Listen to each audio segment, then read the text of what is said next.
I have created some stuff for the warfare thing that I hope will make it a relatively painless thing. So when we get to that, we'll see how it goes.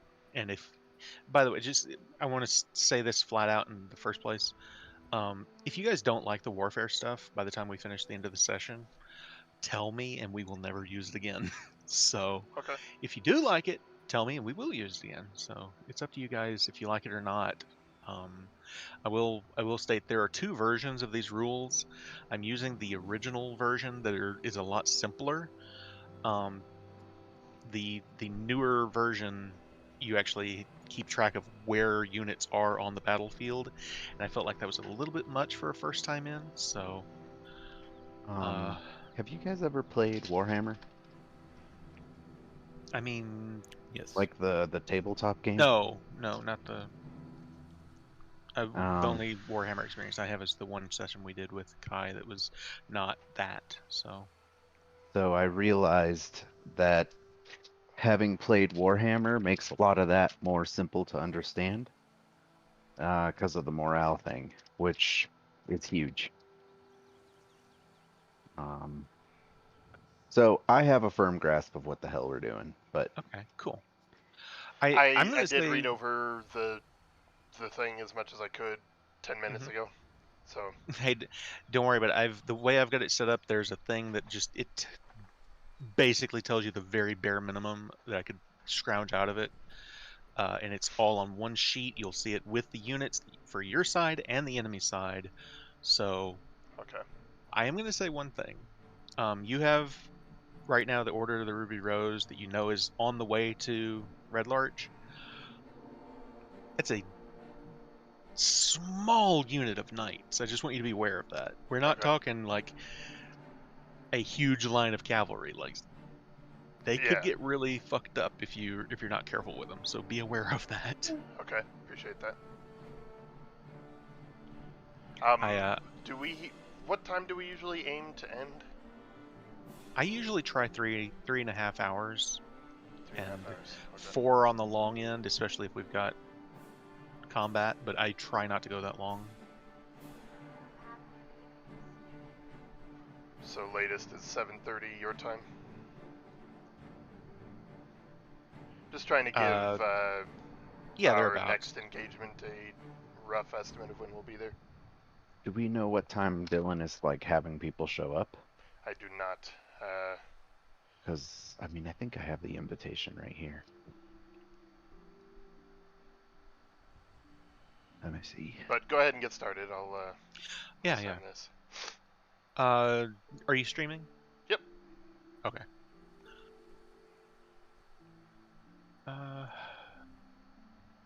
Let me see here. Where's my She music? says 5 p.m. on her thing. Gotcha.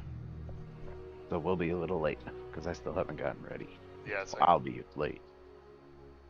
The Uncommon took care of the undead that were digging up the old cemetery and opened the door to one of the mausoleums dedicated to the fallen heroes of the savage frontier. A brief search of the crypt beneath turned up the great axe they were searching for, Wound. Opening the sarcophagus and retrieving it, however, woke up all the rest of the undead that were laying in rest. Rather, they were dead and then they became undead, and presumably they're all dead again now, but I digress. Presumably. The party had what they were looking for, though, and chose to leave rather than fight them all off. You guys made a very tactically advantageous decision there, I think. The Uncommon rested outside, making sure that none of the undead escaped, and during your rest, Trenzia, a necromancer that you'd all assisted in Undermountain's arcane chambers, made her presence known. She'd been responsible for the undead digging up the graves, with the intention of using them to help retake Red Larch from the orcs, and prove that necromancy could be used for good, not just evil. She was disappointed that her work was destroyed, but left peacefully, and she was headed northwards with her flesh golem and a few of the undead that she had as like her private cadre. From there, the party went to present Wound to Bonebreaker Doracor and discussed their options, not wanting to have their assistance with the orcs used against them by the Zentarum. Doracor took the axe, thanked you, and she agreed to leave town and head east. She then asked Bartholomew to, if he had the ability to scry on Lugnac.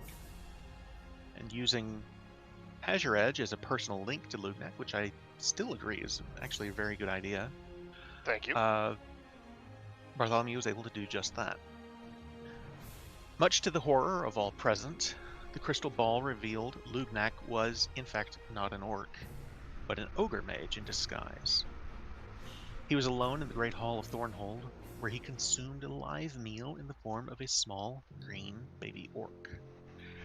Doricor, with rage in her voice, simply stated, "We're not going east," and then asked if Grublik could also be scryed upon. Bartholomew was able to view Grublik, and in the final moments of sunlight, recognized his tribe was camped in the hills to the west, and Lance Rock could be seen in the fading light. So, I'm going to bring us to the map of Faerun here. You've got it thereabouts is the current location of the Shattered Teeth tribe. They're not very far away.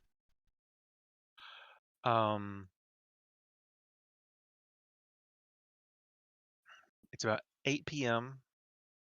So the sun has set now. It's dark outside. You're all in this room in the inn.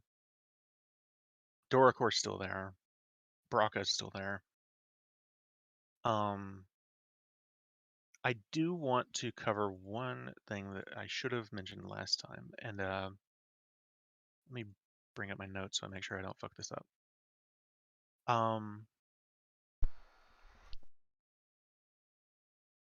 So anyone watching the scrying spell in the room, because it is dark where the scrying spell is, go ahead and roll a perception check with disadvantage to gain any more insight into what's going on there.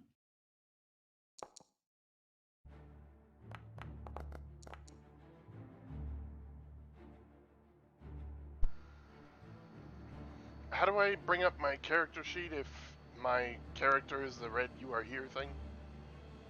Oh. I mean, you can go to the little actors button on the right-hand side on the toolbar and go to the uncommon and double-click it there. Otherwise, I can probably make it easy for you. There we go. Thank you.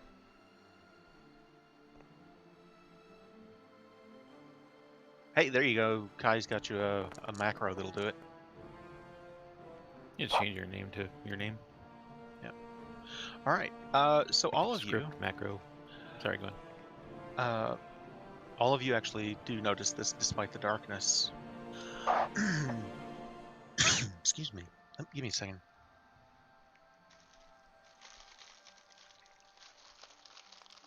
Behind the curtain, you hear some coughing. Never mind the man behind the curtain. Nobody look! Nobody look! Look in the pool!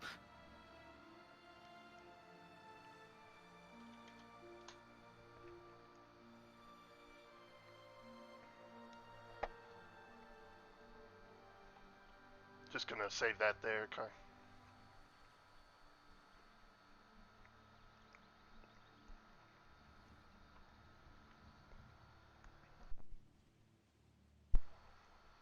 That's the screenshot, what it would look like. And the key thing is the type is script. Where do you enter macros at? The bar at the bottom. Just click on one of the numbers. And then that'll open up a new macro button. Oh, okay. Or dialogue.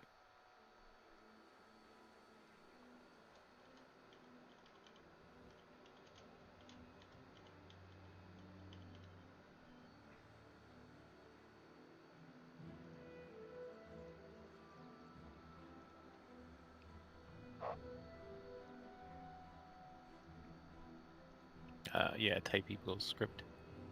There we go. Got it.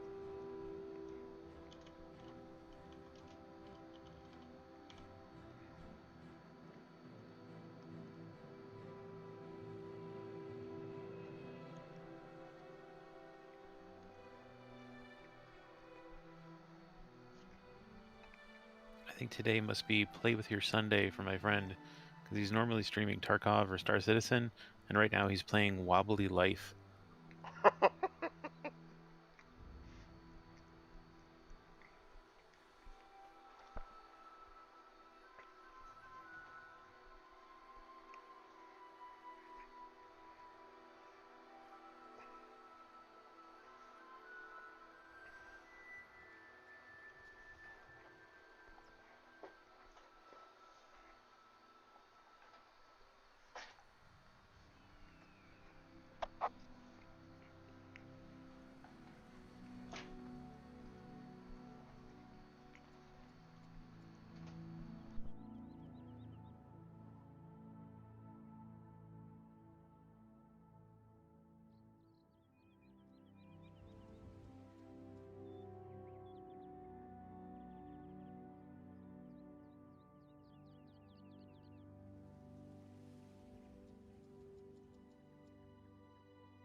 Is Kason okay?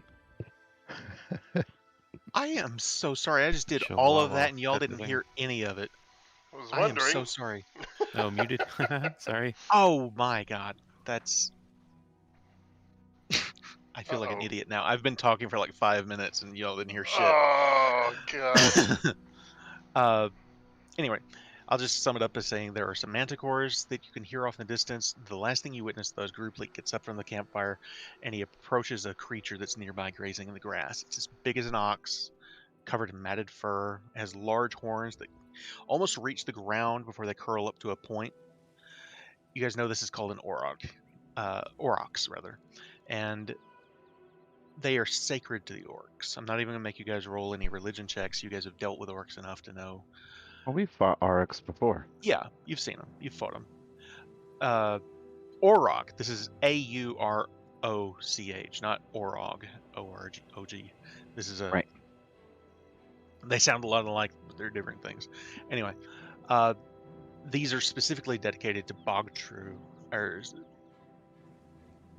rather sacred to Bogtru, the orc god of brute strength and loyalty. He's also known as the idiot god of the orc pantheon. Oh boy. And your experience with Grubleek tells you that he is quite fond of Bogtru. And you all remember seeing Grubleek riding one of these prized mounts when his tribe burned down Keldel and the surrounding forest. I apologize profusely. I muted myself and forgot to unmute myself. But again, it is 8 o'clock at night. By now your scrying spell is fading on him. What would you all like to do for the remainder of the night? Holy hells. They're almost here. Indeed. I think I'm gonna spend some time reaching out to find further assistance. Right. My paladins should be here shortly. They're based on how long we know all these things are moving around. How far ahead of the orcs do the paladins arrive ish? You think that from where you're looking at right now, the orcs won't arrive until the 23rd. You believe, based on the last you heard, that the Order of the Ruby Rose will be here probably by tomorrow night, if not early the next day. So, today being the 21st. 21st, okay. So they should be here tomorrow night. So they should be here in time. And the next day, the orcs should be here. Okay. You also know that the Centaurum should also be here by either tomorrow night or early the next day. Right. So first, low priority, but my paladins being here tomorrow night. If you wanted to reach out with an excess spell to Ayana, they might be hurried along. Just throwing that out there. Second, what the hell do we do about the Zentarum?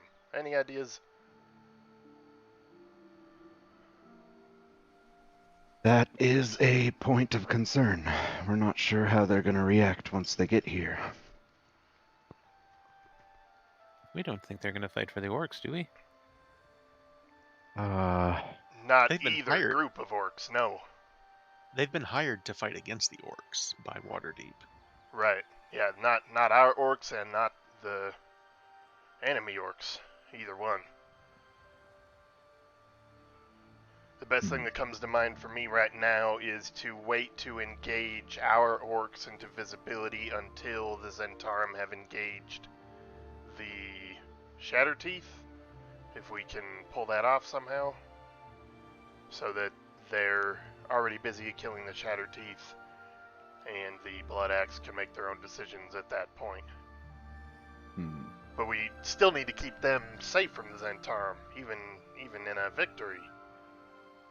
Correct. So we can't just let things play out once things have engaged.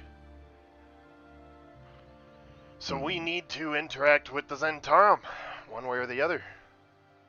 Do you want to leverage over them and their leaders? Good question. We're not Now- familiar with... Now might have been a really good time to have gone to their camp 6 months ago and talked to the guy that was in charge. Let's just do that real quick. Let's go there 6 months ago. You had multiple opportunities to meet him, I'm just saying. God Yeah. Damn it. We're not familiar with who it is either, are we? No, you guys don't know. Well, that might cause some problems. Shit. I am grinning from ear to ear right now. I'm sorry. No, it's okay.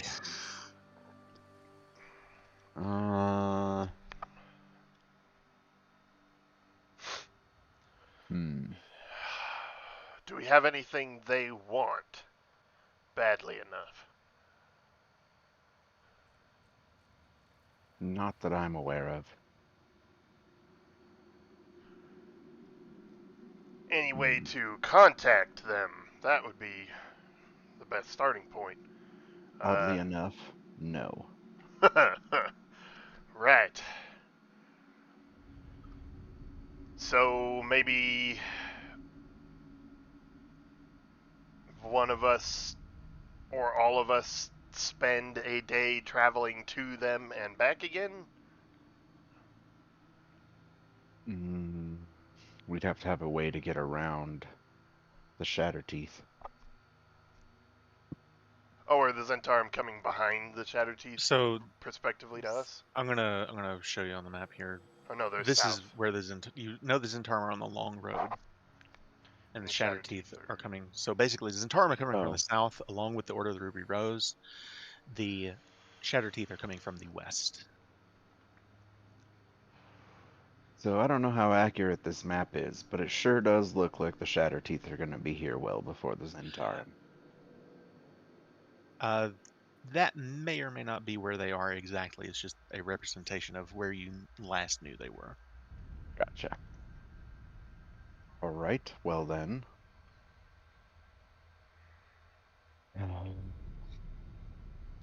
We could build a duplicate of Red Larch south along the road so that they run into that and think they've made it, giving us more time with the Shatterteeth. That, disregarding feasibility, is an excellent idea.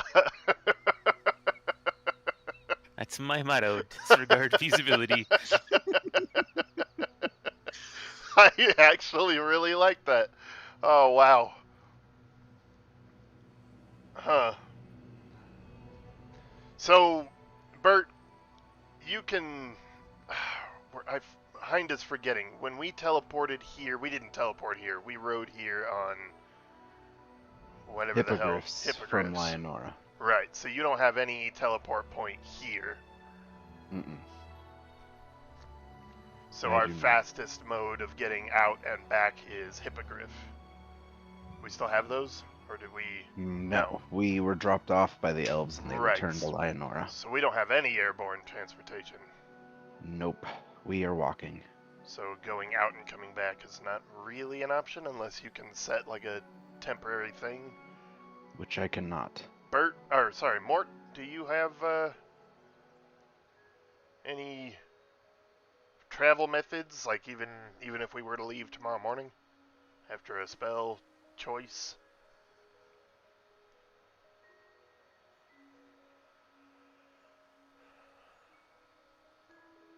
I haven't learned my bard stuff enough to offer any help in that area.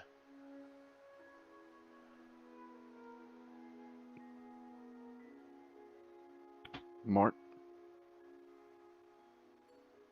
Oh, I'm sorry, say again?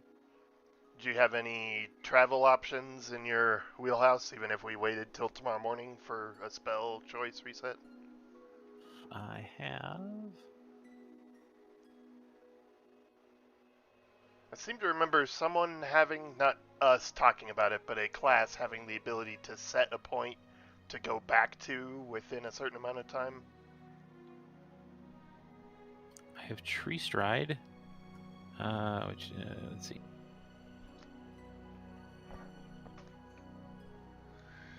Enter a tree. Oh, it's only 500 feet. Ah, There's Tree Stride, and then there's the other one that Marisha used to use a lot that I can't remember the name of. teleport via plants. That's it. Yeah, that would be the one that you would want to use in this situation. But first off, you would need a tree that you're familiar with, which, there are some in like Leonora or something, but as far as it depends on what your destination would be. I don't think I have access to that one. I do have Word of Recall. That might be You what I and was up to thinking 5 of. willing creatures within 5 feet instantly teleport to a previously designated sanctuary. That would take you back to Waterdeep, where That's you set a it up at the Shrine of Nature. Right. So yeah, so I mean, I could get us to Waterdeep if you need. Can you re-establish that sanctuary to here? You must designate a sanctuary by casting the spell within a location, such as a temple dedicated to or strongly linked to your deity. If you attempt to cast a spell in this manner in an area that isn't dedicated, the spell has no effect. There is not a Temple of Maliki in Red Larch. And it has to be your deity as a cleric. They have an All Faiths deity, but I would say it's probably not linked strongly enough to Maliki specifically to qualify. Now hold on, I can perhaps dedicate a zone? You could to Sunni. Oh, I could also create undead.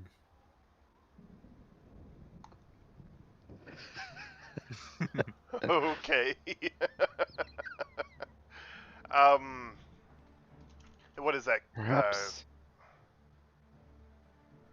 Go ahead. What's the spell I'm thinking of, Kazin? Sorry, what are you trying to do? Ceremony? Yeah, ceremony. I just want to see it. We're talking I believe a first level spell. I don't think it's gonna do what you're wanting to do.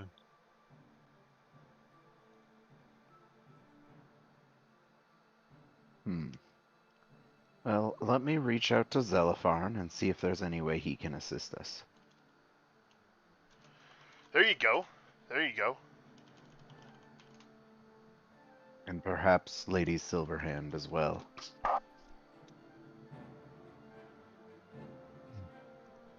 All right. How do you want to do that? So I'm going to use Sending. I've got 2 third level spell slots and 1 fourth.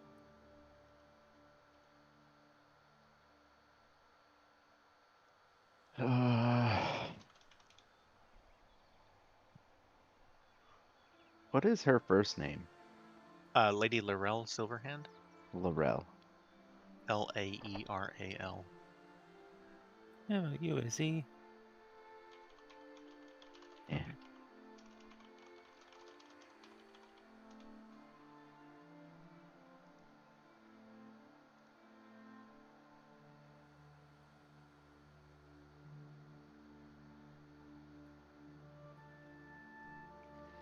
So the Zentarum, we're aware, was hired by the Masked Council, or is that something that Laurel directly can influence? The Masked Lords of Waterdeep, which she is a part of that council, hired them. So it's a possibility that she might be able to turn them a different direction or something like that. It's not a guarantee. The biggest point is the Zentarum aren't the Lord's Alliance army, which she would have control of. They are their Right. own beast. So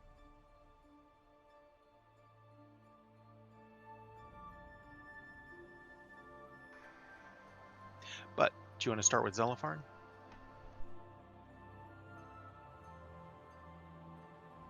No.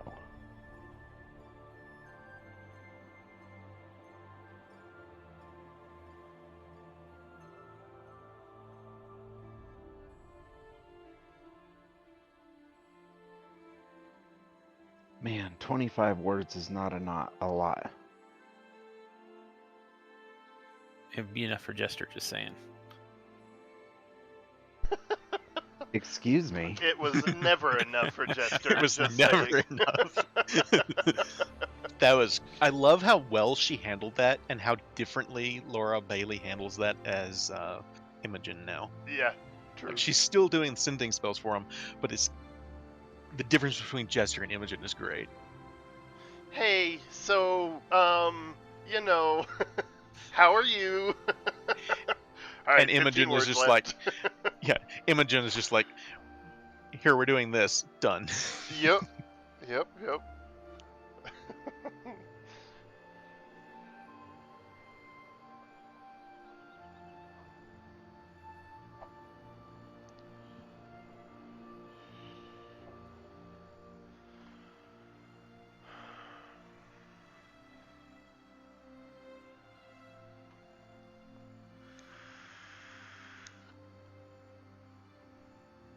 One sec. I didn't mean to hit enter. That's okay.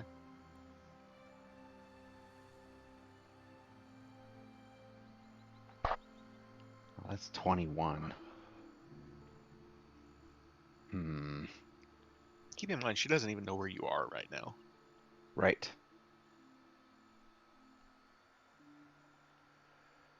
Secret mission.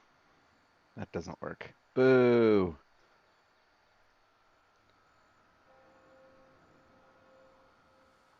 Nope, I'm gonna change this.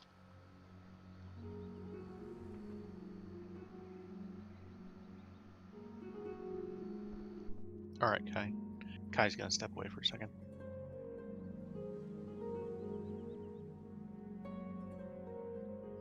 While he's working on that, Todrin, is there anything you want to do before the night is out?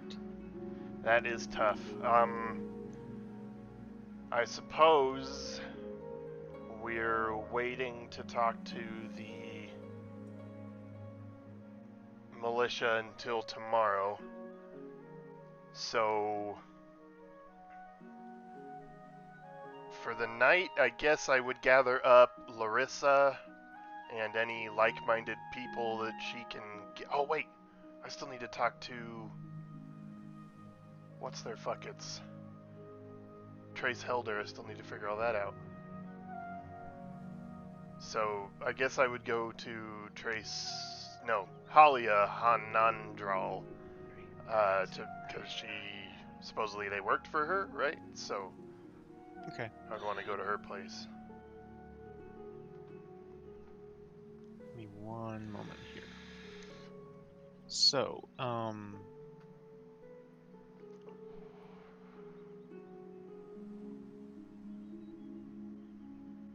Halia Hanandram is the keeper of the local bathhouse in Red Larch.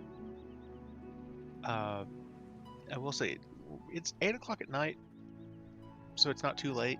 The place is open. There are people in there. Compared to like the typical fest halls that you're used to, this is a much smaller place than a lot of those. you're able to go in and 24. basically she's there, just right behind the counter, where like if you went to Mother Gothal's or somewhere else, you'd expect to have to wait to find the owner. She's basically standing at the front desk. All right. How'd you pronounce her name? Halia? There we go. Hey, Halia, Halia. Oh, Drax is ready? Yes. go ahead and send yours, and I'll come back to Hind or Totter and Nether. I just put it in text. That's 24 words. Very nice. Okay.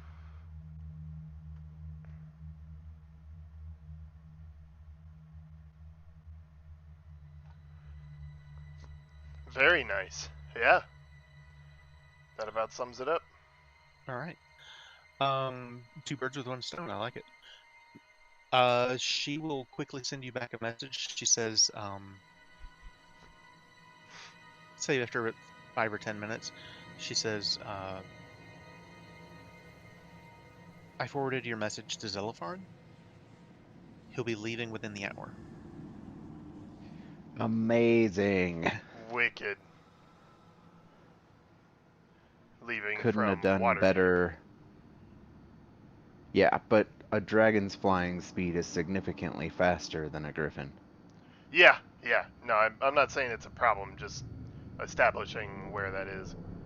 Yeah. Right, Kaysen?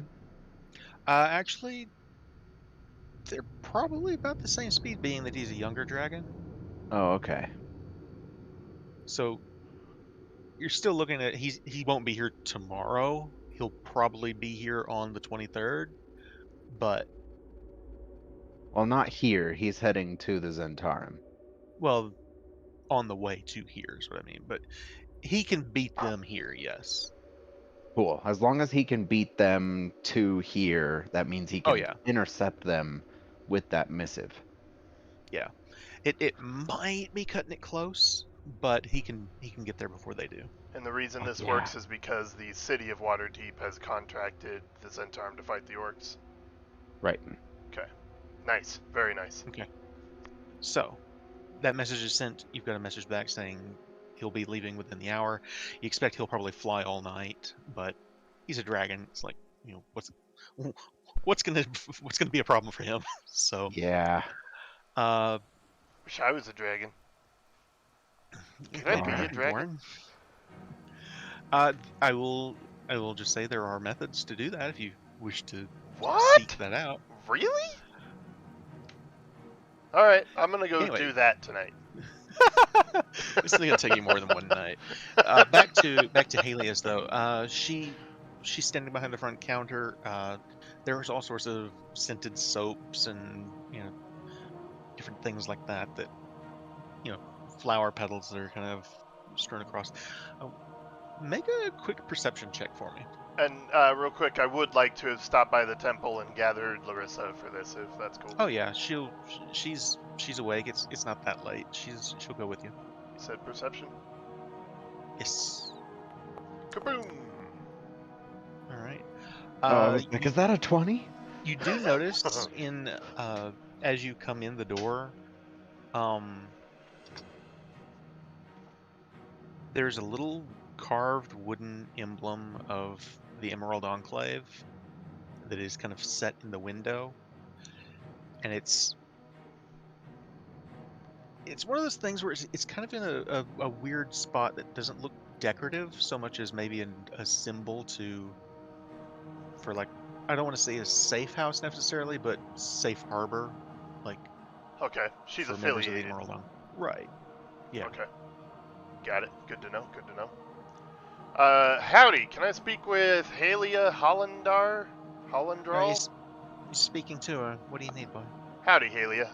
I am Lord Todrinan Cathra, Paladin of Sunni, and I'm here looking for a young man named Trace Helder and/or his family. Yes, I'm familiar with his mother. Yes. What's this about? My family owes a debt that I would like to start the process of paying back if I can. Oh, I see. Well, if you would like to speak to his mother, she's in the back. Please, that would be most helpful. This way, please. She pulls back a curtain and leads you in, and the room is filled with steam. You walk past. There's actually a couple of orcs in here that are getting probably their first bath in a while. And she leads you to a back room. Give me one moment here to pull up to, and she says, she comes up to a door and she gives it a couple of knocks and she says, Rosalind, are you busy? You hear some rustling around and she says, come in. And she opens the door and steps inside and she says, Rosalind Helder, this is, Taldrin Amcathra, was it? Lord Taldrin Amcathra. Right. I wanted to speak to you about some sort of, she's kind of gestures to you and she says, I'll leave you to it. And she leaves the room and closes the door. All right. Mistress Helder, I realize you're probably not excited to hear my family name.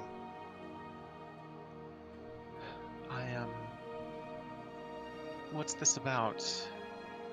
She kind of gives you kind of a side-eye glance. This is about reparations. I would like to formally, personally apologize on behalf of my uncle and his actions toward your family in the past. Yes, the rest of my family, including myself, had no idea what had happened, but given the help of a certain somebody, I am now aware of it, and so is my father, and I'm here to carry goodwill toward you. I appreciate it. Thank you. But well, what are you offering? Like just an apology or? That and more. First, I would like to bring my friend here, and I gesture to Larissa, to see if any healing can be brought about for your son. But regardless of that being successful or not, my father is happily prepared to offer you and your family a prominent position and safe harbor within our personal villa. You'd be taken care of, given positions, respected, and given what you deserve. Back? Yes, very much so. We would like to make up for the mistakes of our own.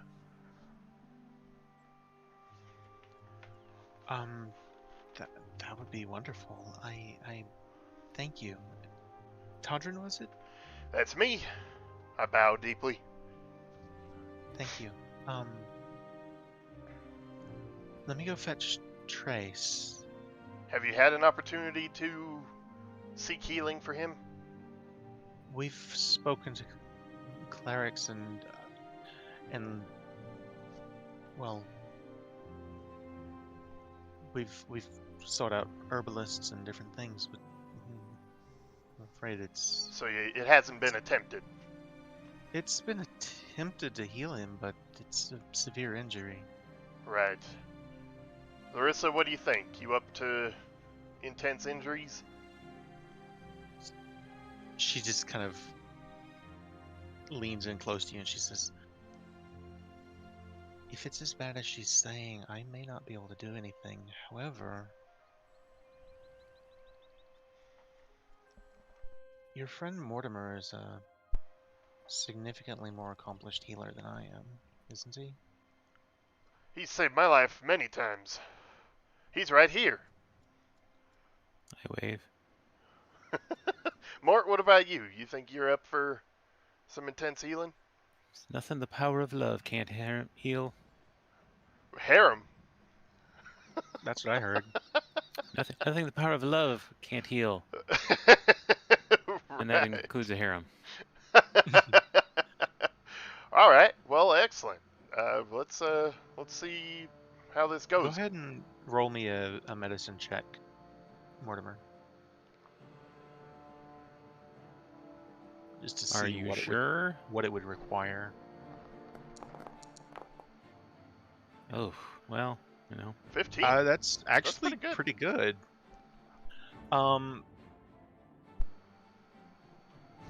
So I'll just say that Rosalind takes you all to Trace.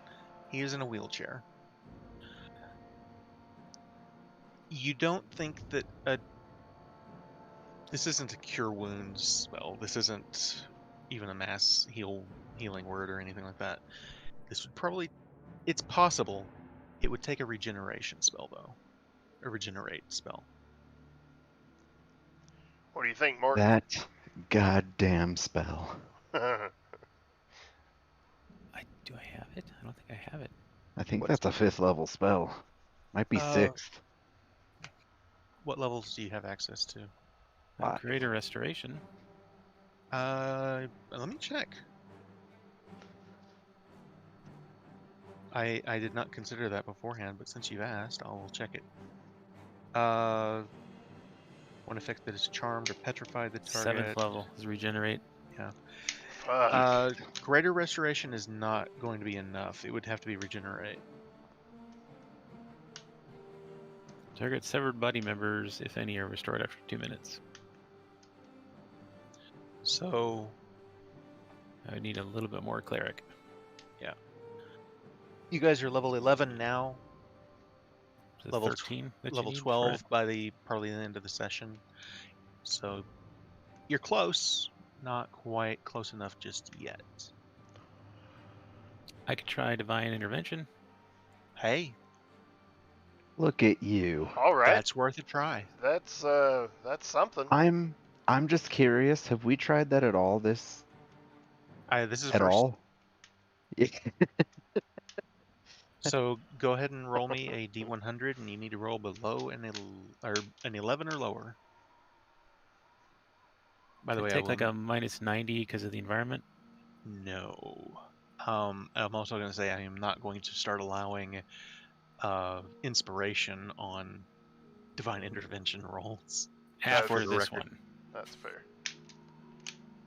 Okay, here goes. Oh wait. Oh, no. The other no, way. not even close. Damn it. That's the other way. I saw 1 and got excited. I mean, you know, it's still under 11. It depends on which side we're rolling from. Golf or football? What are we playing here? Oh, equal to or lower. Never mind. So, how would you say that you go about calling for this divine intervention? First, I would entirely encase them in nearby leaves and twigs. I would have an ominous fire nearby, Ominous just kind of fire. shed light on things. And constantly reaching over and grabbing, you know, a lit twig, kind of pulling it up a little bit, and then thinking about something and just letting it fall and picking up a different one. You know, eyes closed the entire time. At one point, I'll actually start working on someone else. But just, you know, entreating to Maliki to give us the power to overextend my abilities to help with the situation at hand. So, you're currently in, or rather, you would have taken them outside for this, I'm sure. They have a small cottage that's nearby. I'll put it this way: Rosalind's not going to let you mess up her carpet. Okay, So it's outside. As you do this, and you attempt to perform basically a miracle, you're the only one that's aware of this, Mortimer. It's out loud to you. It's said openly. All anyone else hears is the hoot of an owl.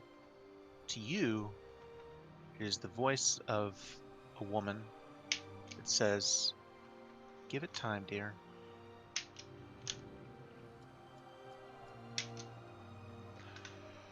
How'd it go? Any luck? We have to acquire the time gear. The time. gear. Yes. All right. So it didn't work this time. Well, I lift up a leg and drop it. No. Todd tries not to laugh. Right. Listen, Trace. I know other clerics, and Mort here is getting more powerful all the time. We'll get you taken care of. That I swear. But in the meantime, your family's welcome at the Amcathra Estates. We'll take good care of you. Yeah. Thanks, I guess. And he kind of brushes the leaves off of his lap here as he's sitting in the wheelchair. He says,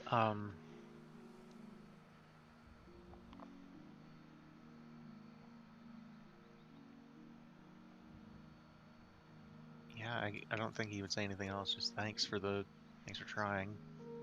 He doesn't seem particularly impressed by the attempt, but it's one of those things where he's suffered a major trauma fairly recently.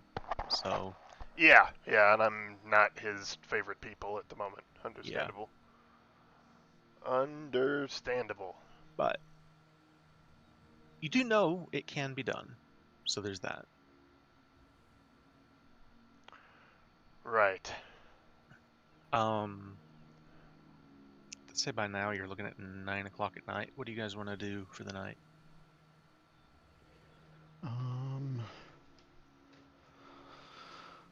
Is there anybody else? Actually, yes. I'm gonna cast Sending again, and I'm gonna send it to... What's the guy's name in Leonora? You remembered last time, Hind? In Leonora? Yeah. Oh,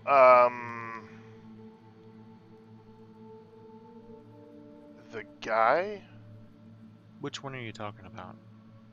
The one who we talked to about hippogriffs. The warden. Okay. Yeah. I Warden can't remember. Raiden? Riardon. I was Riardon close. Castelnera. Huh. His son is a member of the Lord's Alliance the Emerald Enclave that used to travel with Mortimer. Yeah, I've got Warden Castelnera. There we go. Yeah.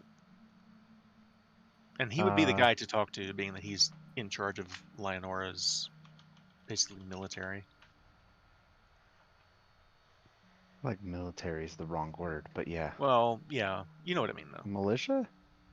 That's probably fair. Marshall? The Rangers, the Hippogriff Riders, he does all of that stuff, so yeah. Okay. Yeah, I'm gonna cast Sending and send him a message real quick.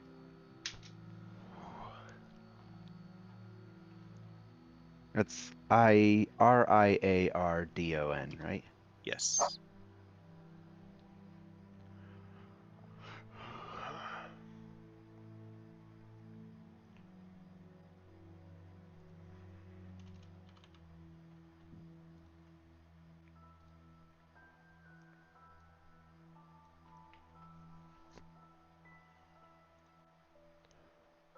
So they've agreed to my offer then? Trace and the Helder family? Yeah. Yes, they are willing to come back to Amphale to the Amcathra Ranch. Alright. I'll tell them, listen, things are about to get real dicey here in Red Larch. Orcs fighting orcs, Zentarum in the mix. So just keep your heads down, stay safe. But after it's all said and done, I can't vouch to where I will be or what I am doing. But the soonest you can get to the Amcathra Villa with or without me, tell them Todrin sent you, and I will pull out my signet ring and give it to them. Okay. I will say, give them this.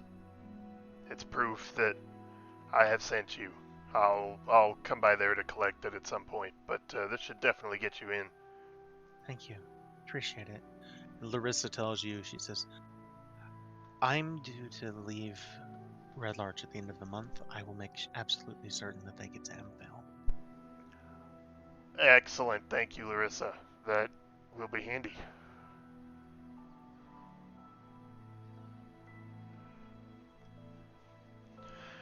Alright, y'all. I got pressing business to attend to, but again, apologies. I know that nothing can ever truly make up for this, but thank you for giving us the chance to try. I appreciate the attempt, really. This is Rosalind. She says, if you don't mind my asking, where is Selphorn, if your father is in charge in Amphale now? That he is no longer someone you need to worry about. We'll She put just it, kind of nods her head put it quietly. that way. Or is he? I doubt these people are high on his list of concerns. No, probably not. What you got, Drax? Or Bartholomew? Oh, here we go. I sent, yes.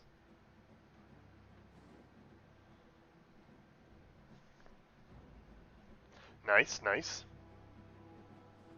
Hopeful yet informative.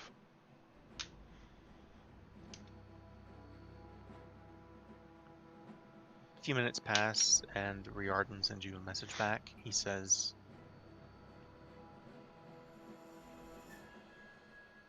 I've called for a meeting with the Lionora Council tonight. Can you give me any more details? Yes, I'm going to cast sending at, oops, that's not the right spell. Sending at 4th level, it's my last slot.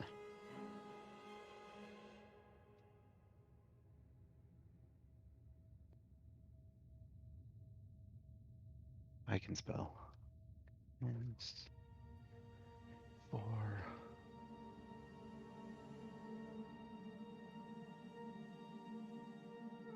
This is the last time today that you can spell. Yuck, yuck, yuck. Allegedly. There's more books to write.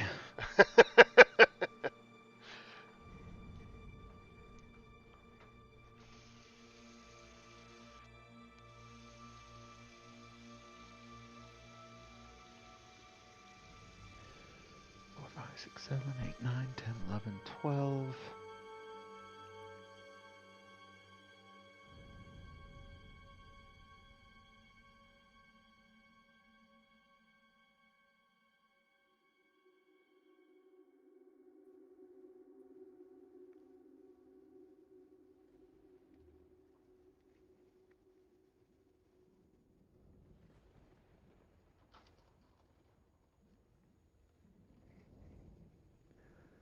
Four, 5, 6, 7, 8, 9, 10.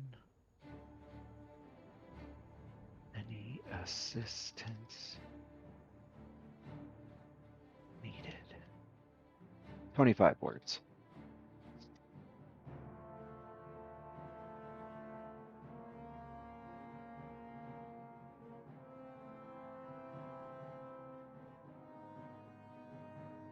A few minutes pass, he sends you a message back. Just says, I'm heading into the council chambers now.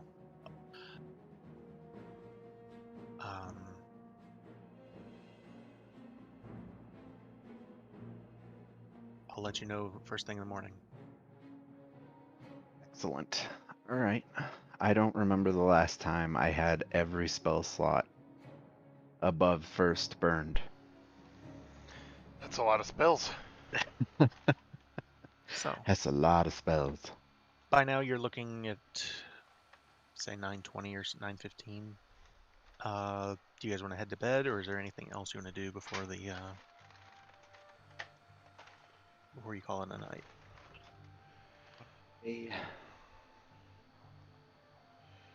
I can't think of anything. I suppose tomorrow would be a good time to go talk to the militia. We left the sending stone with Dagna. Yeah. Who has that? Todrin has it, I think. Or Cool. does I'm gonna go ask one of them if I could use that. Let me search real quick just to see. I do have the sending stone. Yeah, of course, brother. Excellent. There you go. Appreciated. And that recharges once every day, right? I believe so, yes.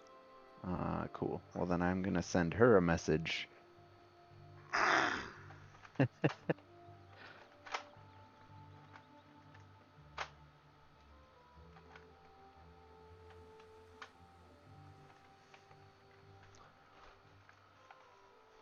So many moving pieces. So many.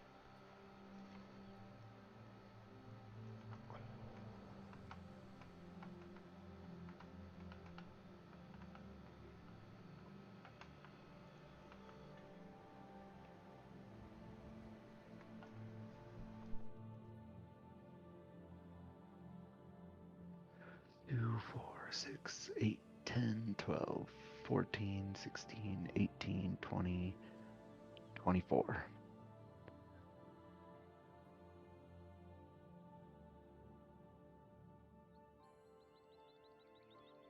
Okay. Sending is the best spell ever. It is a really nice one. Right there Um, after Fireball. She sends you a message back that says, the orcs have tried a few times to breach the gate, but they haven't gotten anywhere close.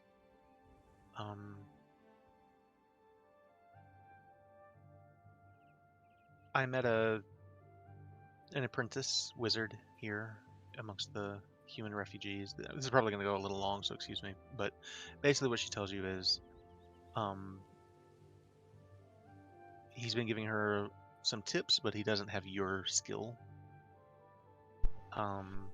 So she is learning some, at least.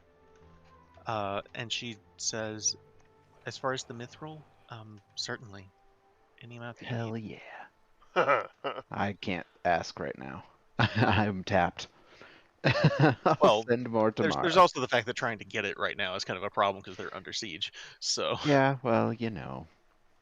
Semantics. there might be ways, but I've got a dragon coming. that's true. You do have a dragon coming. My big concern is the Oni. So everybody want to get their long rest now? I think that's everything I want to do. I'm gonna tinker Same. for a little while before bed, and Okay. I'll sit with Bert and just chat while he works. And then Asking, Yezalel will come with you. pointed questions about, oh, what was her name? Necromancer chick? Trinzia. Yeah, I'm just what's like, the Tristia? at first I'm like subtly weaving it into the conversation, but eventually I like blatantly ask you, so what do you think of her? She's smart. I mean, disregarding her... Smell, Ezreal says. I was gonna Nice. say passion for convincing folks, the undead. So, like, I imagine we're, like, sitting there, and I'm, like, focused, and I'm, like, working on the body of Osiris here. So I've just got my fingers in the chest cavity of my, what are they Construct. called? Homunculus? Oh, Yeah. right. And I just stop moving, and I slowly turn a flat stare at you two. I'm just like, excuse me, what? Only joking, Her brother. smell? What's wrong with Undead. her smell? I mean, The zombies? I'm sure she smells fine. I mean, look at her. I bet it's more the zombies than anything. I suppose. But as far as necromancy goes, I mean, it's magic. She has good intentions. That she does. That she does. And I'm not debating the fact that any tool can be used for any purpose. Like, in the right hands, of course, that kind of thing can be handy. I just don't ever see it being accepted by wider culture. But that's neither here nor there. The woman herself seems, like you said, she's got good intentions. Good head on her shoulders. Yes. Made it in and out of Undermountain quite well and thoroughly. That says a lot. Indeed. Speaking of Undermountain, when are we going back, Tadran? Right. Yeah, no, I hear you. That was a hell of a time. Hell of a time. Can't wait to go back. Right. How about soon as the orcs are dealt with? No big deal, right? Oh yeah, no big deal. I mean, we could wrap that up here in the next 10 day or so. Yeah, I don't see that being a problem. Excellent. Right after that, we'll solve the hungers of the masses and still have time for dinner. I've got this big smile on my face, so when you say that, I just kind of, like, my face, like, goes back to this, like, expressionless mask, and I'm like, are you patronizing me?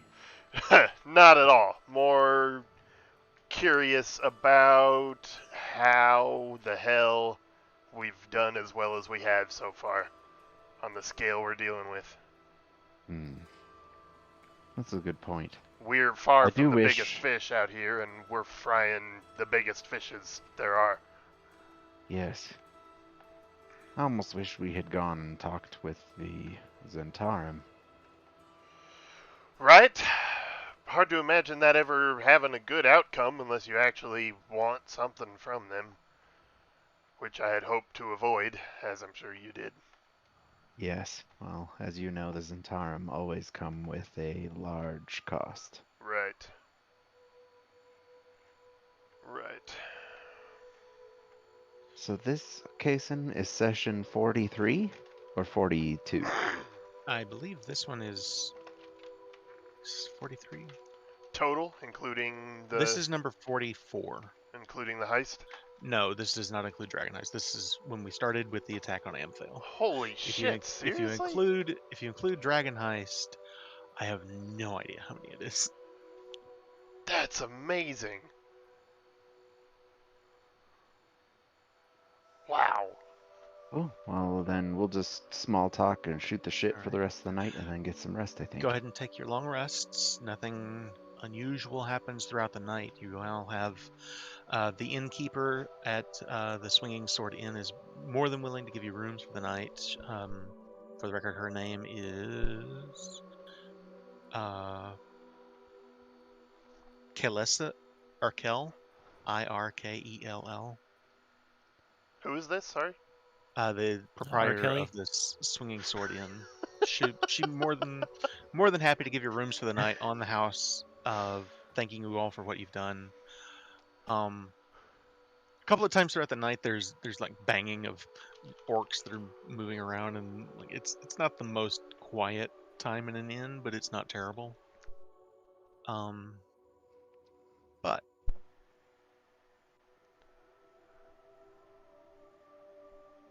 we come to the morning of the 22nd, the next day.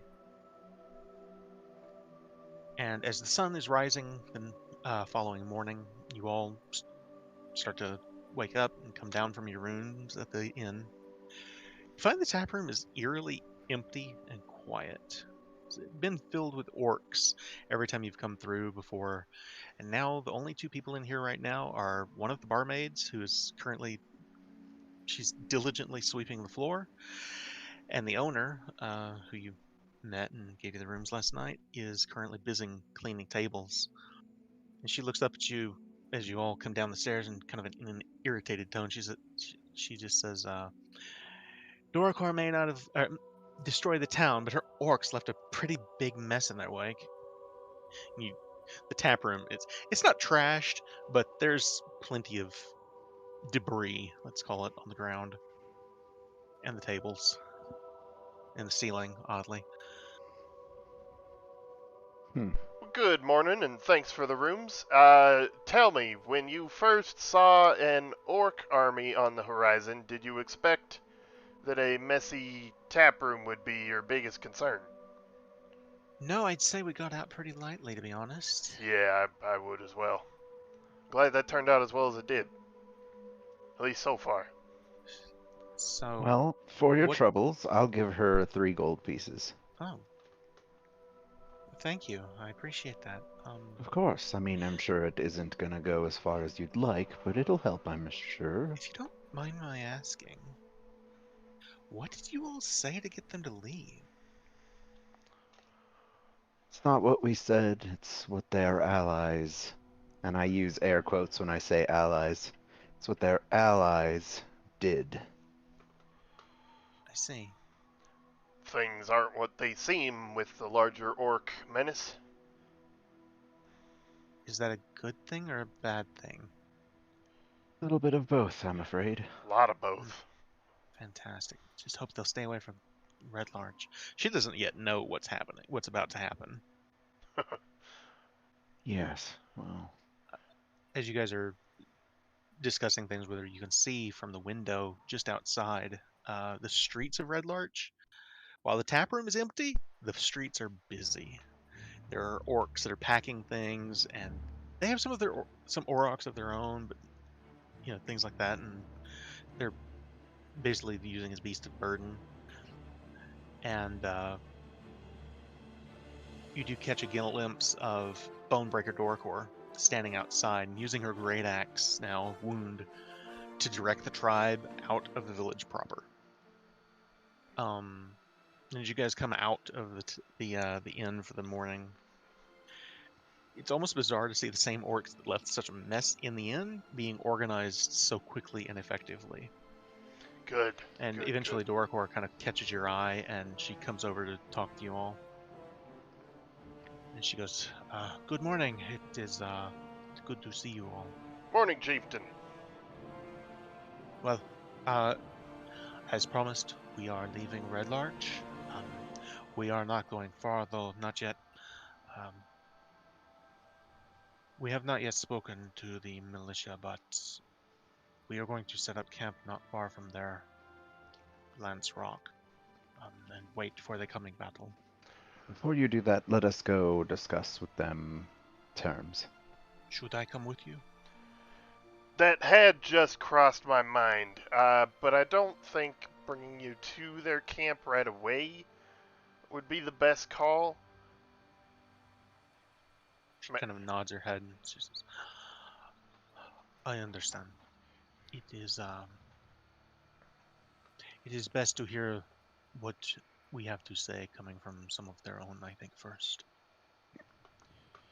Yeah, if you want, we could bring... Fuck, what was her name? The other orc? Raka? Braca, thank you. We could bring Braca with us. What do you think, Bert? Mort? I think that might be prudent. She can speak for the trees, as they say. Dorker's kind of got a look on her face like, I don't know. Give me a persuasion check. Hell yeah. If there's one thing I'm good at, it's not really that. That dice was cocked as fuck, by the way. I could not ask her to go.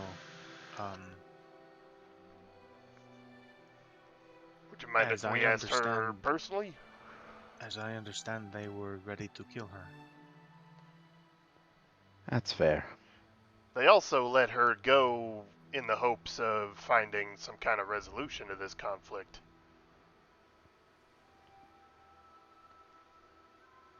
You can ask her if you wish. I appreciate that. We'll be polite. Yeah, and she calls out in Orcish to one of the nearby orcs that's loading things, their supplies. Mortimer and Bart, you recognize. Basically, she asks, "Have you seen Braca?" And he kind of points off towards the All Faith Shrine, which is just right next door.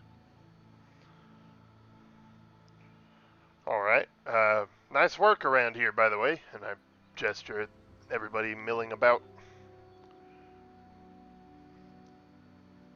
Thank you.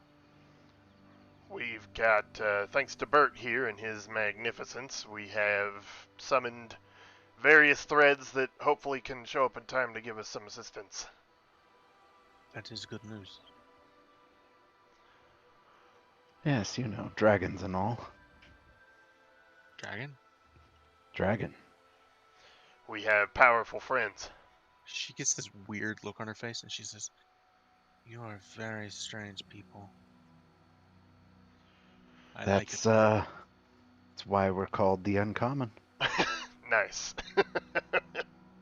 Well, the uncommon are true heroes to Blood Axe." We're just glad we could help. Alright, we'll leave you to it. We'll let you know what happens. We'll go see if we can find Braca. All right. Again, it's just right next door, the All Faith Shrine, and when you go in, you find Larissa Art and let's see here. There's a half-elven woman with blonde hair that is there with her. Toddering, it doesn't take you very much to recognize just from her outfit. She's wearing priestly vestments. This is probably the priestess of Lathander that was mentioned to you, who is also here. Right, the second of the two that are currently Right. at the All Faiths. Right. Usually there'll be a priestess of one deity and an acolyte of the other, and Larissa being the acolyte. And but Larissa welcomes you all in, and she says, "I'd like to introduce you. This is Melissa Brighthope. She's priestess of Lathander. She's been here for the last 3 months with me while we haven't been dealing with this for the whole 3 months, but you know what I mean." And you see around the temple, there's basically pews that are set up, and they've been serving food here this morning also. And Braca is currently sitting in one of the pews, having a meal on the temple. Bright Hope. That is a beautiful name. Pleasure to meet you. She extends her hand and says, "Thank you. I appreciate that." I'll shake it. Right, we're here to speak with Braca over there, so we'll just get out of your hair. Oh, well, certainly. She gestures to Braca, and you actually recognize she actually knows some of these orcs by name. Like when you say Braca, she looks directly to Braca. Awesome. Immediately. Okay. So,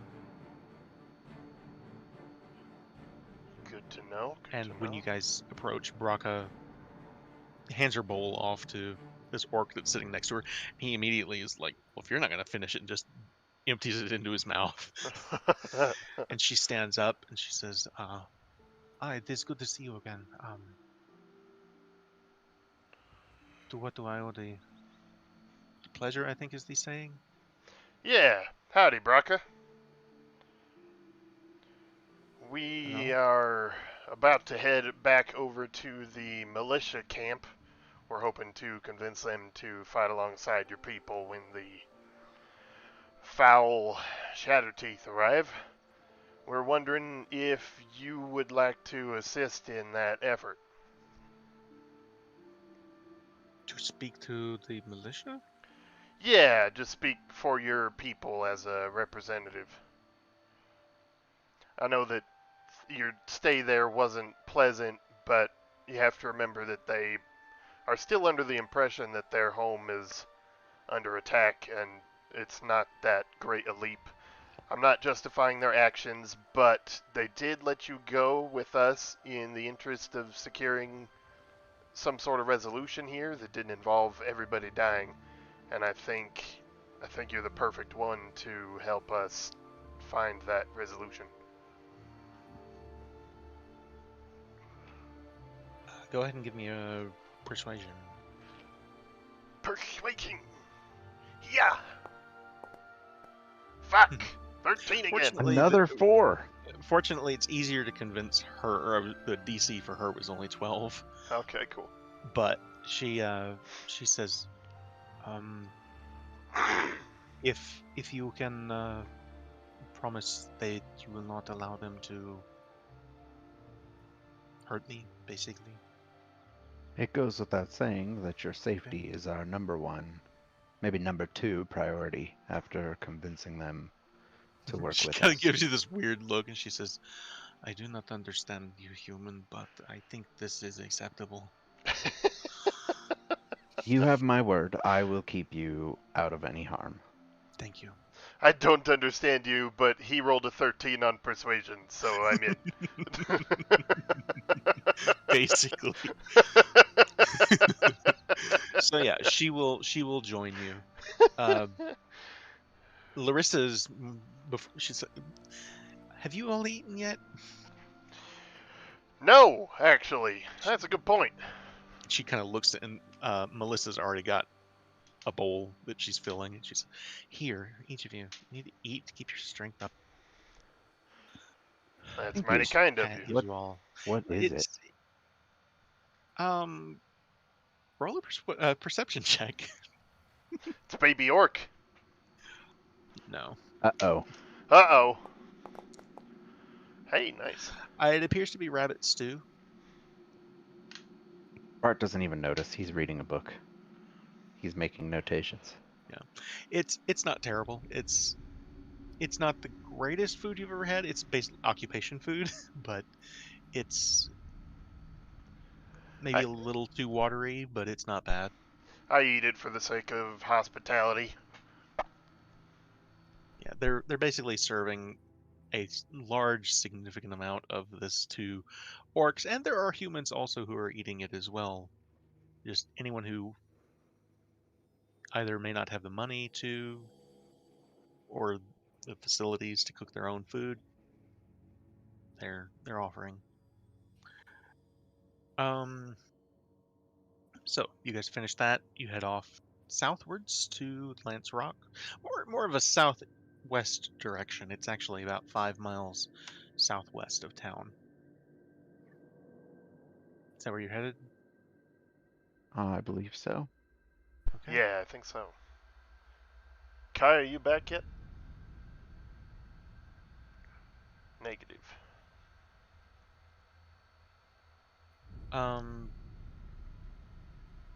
So yeah, you guys walk a little whiles. On the way, Bart, you get a message from not Riordan, but oh gosh, what's her name? Sorry, give me a second. The new lore keeper, Adri Silveramp. Oh shit. She says, "I thought you should know that the Lionora Council agreed to send a contingent of rangers. Riordan left with them this morning. They should be there by the end of the day." Nice. I will respond to her and just say, your assistance is appreciated more than you know. We will do everything we can to ensure their safety. Very nice. Speaking of council and leadership, as far as we can tell, and asking questions over a bowl of watery rabbit, are all of the leadership figures from Red Larch in the militia camp? The mayor and the constable are. They're basically the ones in charge. Yes. Then I would Yeah, ask. consider this is just a small town. Yeah, of course. I would ask Marissa Brighthope then if. God, I love that name. If there's anybody that has kind of taken over the non-orc side of things while the rest of the town leadership has been away. Well, mostly it's been between us here at the temple and excuse me, so many names. Kilessa Urkel at the Swinging Sword Inn. Mother Yolantha Dreen. She runs the fest hall here in town. And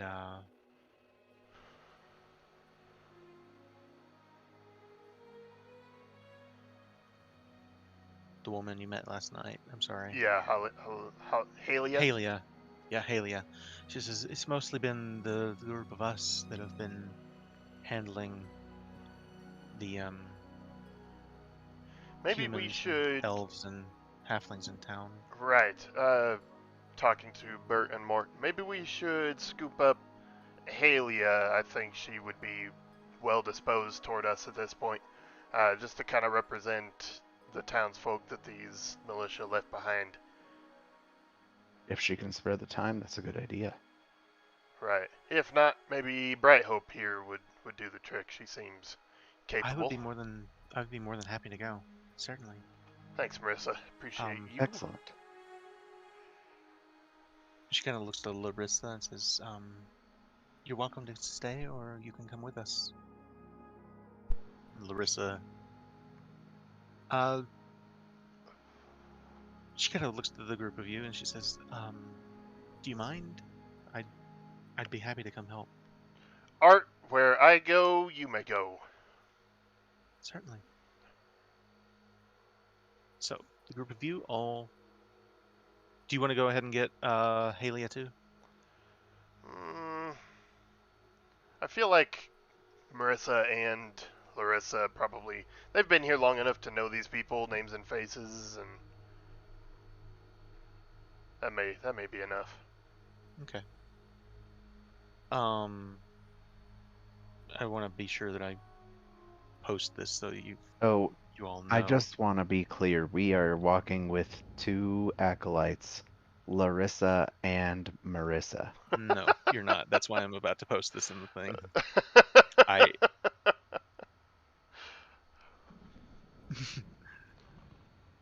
It's Melissa.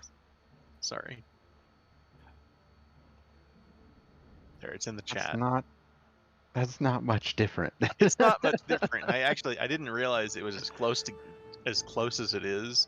It's okay. I thought that was funny. Fun fact: Melissa Brighthope was in the Iron Talent games. Really? Oh, really? That's cool. I think Drax, your character, may have met her. Actually, she was the one with the Peritons. Yep, I remember that. Yep. She was one of the adventurers on the hill that your group rescued. That is so awesome. She'll actually, on the way, she's telling you,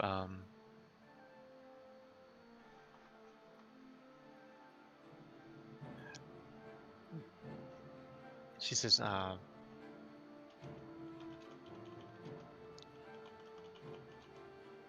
last summer I was with a band of adventurers that found themselves trapped on a cliff. They were being bombarded from the air by Peritons. And some members of the Iron Talon happened to be looking for those same creatures, and they rescued me along with my companions. The Iron Talent. Daniel and Michael, they left and went their own ways, but well, I ended up at the temple in Waterdeep and later here. So, but the Peritons are these nasty creatures. It looks like a cross between a giant eagle and a demonic-looking fang-toothed stag. They're actually apparently known for tearing the beating hearts out of their victims' chests to feed their young. It was more than my little group could handle, but the Iron Talon dealt with them handily.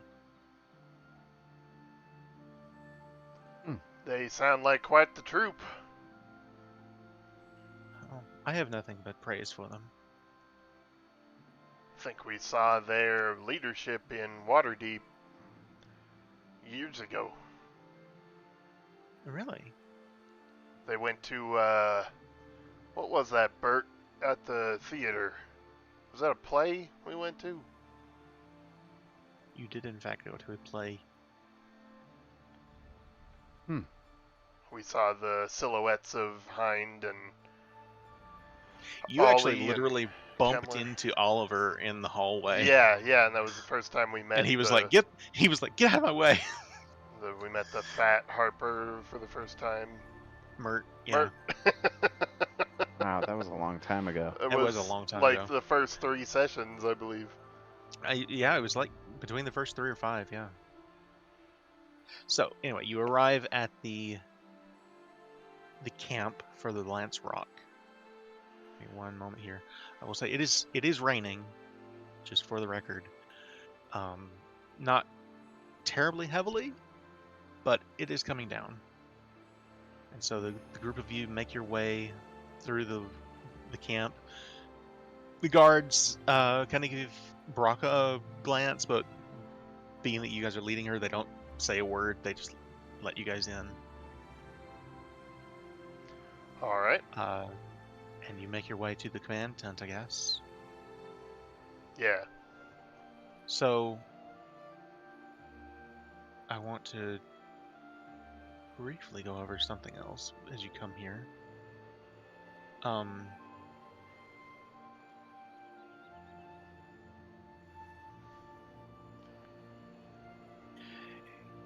The camp here is not terribly busy. There's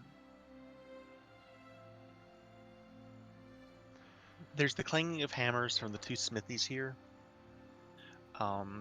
You occasionally see a couple of these guys that walk by in either leather armor or maybe chainmail that probably doesn't fit them quite right.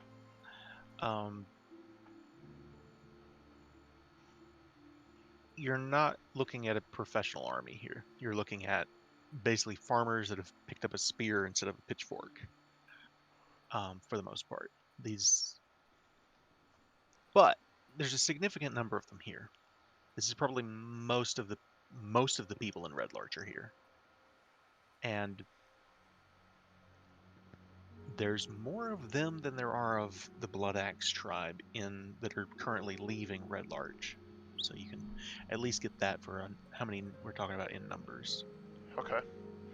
Just as a note, as we approach the command tent, I give Esvalet a wink and pull out the perfume of bewitching and give myself a few dabs in all the right places. The perfume of bewitching. Mm-hmm. Nice. What Been is hanging that? Hanging on to this for a long time. This tiny vial contains magic perfume, and for one use, as an action, I can apply the perfume to myself, and it lasts for an hour. For the duration, I have advantage on all charisma checks directed at humanoids of challenge rating 1 or lower. Those subjugated have no awareness that they've been influenced by magic. Very cool. Okay then. I feel like that's the perfect time to use that. Absolutely. Yeah, this is gonna be a tough sell, so yeah. All right. Sick. So you pull the canvas back on the tent. Again, you find the constable and the mayor, Jalessa, standing in here. And they look up. The dog sitting on the floor looks up at you also as you open. They go, "Well, welcome back. Seems Howdy. like you've been busy. Our scouts reported this morning that the orcs are leaving town. Is that right?" Howdy. Indeed it is. Yes, we were successful in our mission as well as some rather dark news. Is this about the undead that we've heard about in the graveyard? No, that's not a concern. We took care of that. Really? We're nothing if not effective. Well, you certainly are uncommon, aren't you? Well, so what brings you When all here? she says that, Bart gives the weirdest wink you've ever seen. Like a Mr. Bean trying to wink. Yes. Yes, very much. And then he Either the- looks over at Todrin and does it again. Todd chuckles for sure. the constable kind of chimes in. Her husband says, "Oh gosh, I had it and now I've lost it." I'm sorry. No, it's fine. Don't worry about it. But then I'll just say he looks at Braca and he says, "You brought her back?" Yes, I just want it to be on the table that Braca here is a friend of ours and under our protection. She's an ally of yours as well, it turns out, if you'll hear us out. You see them both kind of glance at each other and say, "All right, let's hear it." Bert, you want to tell the story? Sure. Uh, where should I start? Do you want the good news or the bad news? The good news. Well, the good news is that we have managed, through several efforts and slight hardships, a little bit of magic, that we have convinced the Blood Axe tribe to no longer push in this war of Lugnax. Um, So they're abandoning his cause. they are. They will be Good. working with us. So That's that's good excellent news. news. Yes, that's Indeed. excellent. What could On possibly be the bad news? I'll get there. On that topic, we are hoping that you, and he kind of gestures like around him, vaguely, that the militia here will assist us in the coming battle. And the bad news. You see them both Um, give each other that look again. I'll take the bad news. And I'll all take a right. step forward and put my fists on what I imagine is a war table in the middle of the tent. Yeah, it's basically got what, like, chess pieces that they had that they're using as where everybody is. Right. Seeing that they have that, I will pull out a dice from the dice set that, I'll pull out the whole dice set, I guess, and I will dump it on the table in the zone of the map where we think the Right. Shatter Teeth are.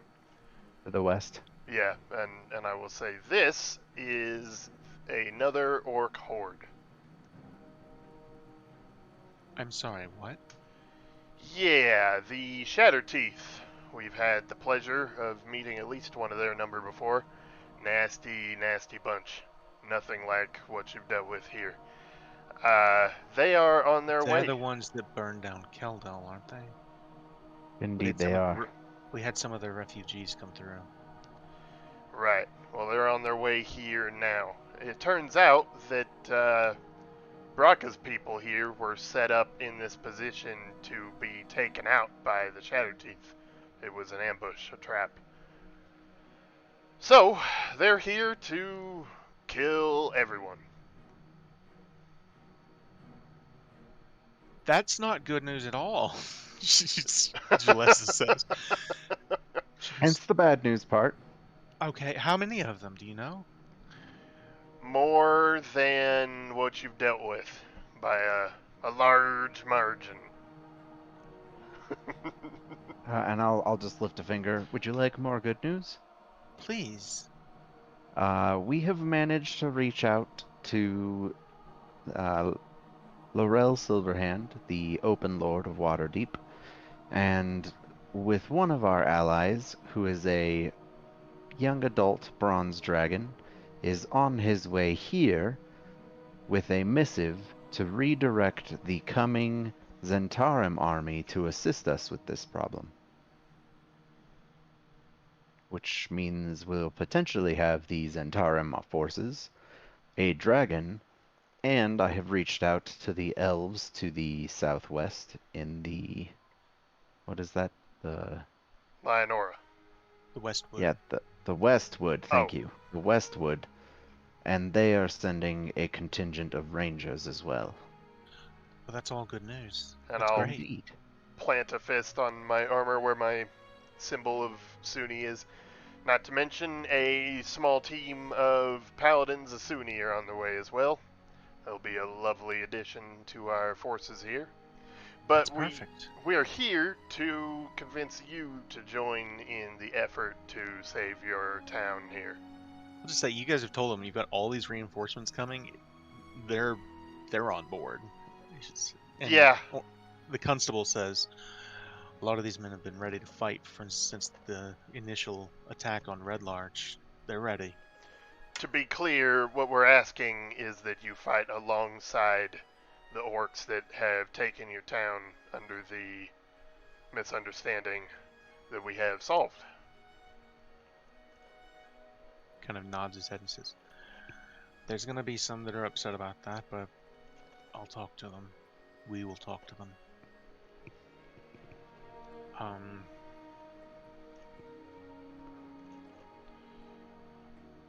All right.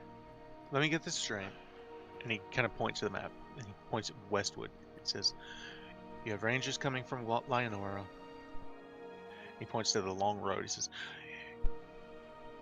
you have the Order of the Ruby Rose and the Zentarum coming, along with a young dragon? Yes. You got it. Piece of cake. Well, The problem is we're not sure what that orc horde has on their side. And I kind of look at Todrin. Badder news? the worst news we can probably give to this date. Their chieftain of chieftains may be with it. Lugnak himself. Lugnak was not with them. Oh, well then it's not as bad as I thought. It's easy, piece of cake. Yeah, Lugnak, the last you saw was in Thornhold, so he is not with... Right, Grouplik. right. My mistake. It's Grouplik. Worst of news, the worst of news is, however, there may be fiendish forces influencing or participating in the fighting. Jalessa gives you this look. She says, you saying that we might be fighting demons, or what? Unfortunately, when we were at Thornhold, they conjured a Balgura? Is that right? Yes.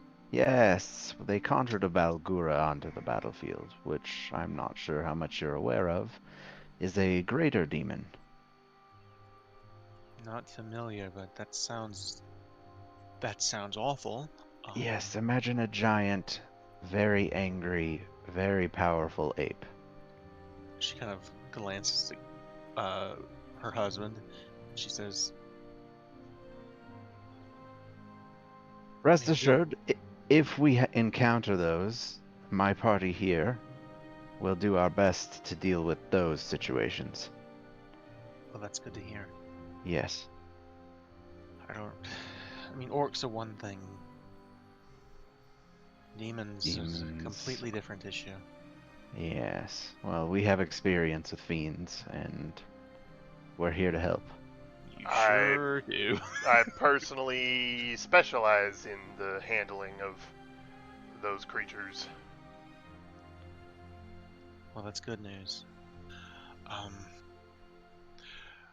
We'll begin making the rounds and telling everyone that they'll be working or fighting alongside orcs rather than against them, apparently. That's, Actually, both. In addition to, yeah. Well, yes. Yes. With that in mind, are we gonna need some sort of way to make a distinction between friend and foe?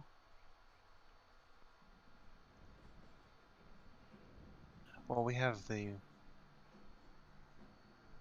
banners from the town that we've been using around the camp here. I know the orcs have some banners of their own for their individual tribes. I don't think it'll be too difficult to manage that. Just tell the I have Blood Axe some tribes. ideas. Just tell the Blood Axe tribe not to kill humans. That'd be nice. Yes, that goes without saying, but what about humans killing orcs? We can't just tell them not to kill orcs. I have an idea. I'll talk to the Blood Axes about it. All right. And so they begin making. They bring in some of their the most trusted lieutenants, basically of the militia, and begin sorting out details of. Go tell the men, be ready to fight. They actually will ask when this is supposed to happen, which I'm assuming you tell them. 23rd. Tomorrow, yes. So tomorrow. Also, we will send Doracor here. She will likely have lieutenants of her own. Brockett nods. She does. Yes. I suppose that is a discussion between you and yours. I'm not a military mind. So, tell us where you need us. We'll do what we can, and I kind of look around again. Well- Here to help. I feel like that's getting old. Having the fight here at Lance Rock, this is the constable talking. He says, having the fight here rather than in the town would be perfect. And Lance Rock is closer to them than the city is, so maybe they'll come here. Let's hope. We have fortifications already in place, but we will do our best to strengthen them between now and then. Excellent. Right. That works. Well, I look over at you, Todrin, and I'm like, I will do what I can to stay as close to Grubleek as I can until he's dead, and that way I can somewhat limit the threat of spells. Right. And Mort here seemed to be pretty capable of handling the demon once it was a problem. Indeed. I can try. Right. If you manage to deal with any demons that are conjured, I will do what I can to keep you safe. Works for me. That's a interesting turn of events, isn't it? Yes, teamwork. Teamwork is making the dream work. Right. I'll So be to sure speed to look this- my best. To speed this along a little bit, what do you guys want done between now and the end of the day? Bruh, we covered so much ground. I can't think of anything. Okay, I'll just say that for the sake of brevity, they will make sure that there is some way to differentiate the Blood Axe tribe, and basically what they'll do is they will paint red on their stuff that represents the Blood Axe, as a way to differentiate themselves from Shatterteeth. So Excellent. all of the orcs basically now have red war paint on. Nice. Um, Order of the Bloody Rose. Oh no. That brings me to the next point. It is not very long after. Actually, I take that back. This will be closer to the end of the day.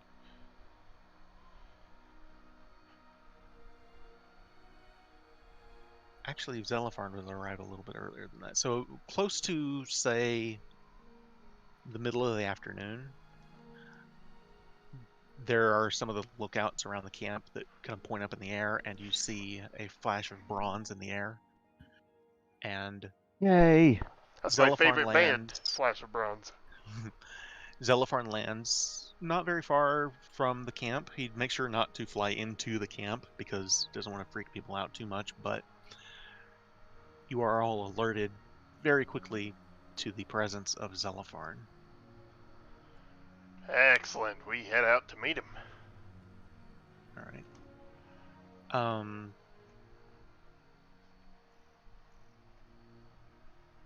So you guys walk out into the rain, and it's been a steady downpour all day, but it hasn't been too bad. And you come, it's muddy at this point. That's the biggest problem. But Zelifarn's there, and he kind of shakes himself off a little bit, and he says, "My friends!" When he does, his wings come out wide, and he says, "I'm here." Zelifarn, good to see you, man. It's good to see all of you too. What's going on? What's going on? How many are there, and how many do you want dead? Well, a lot, and all of them. That's exactly Also- what I was gonna say. Also, how did things go with the Zentarum? That's a funny thing, actually. Oh no. I imagine that's not exactly accurate.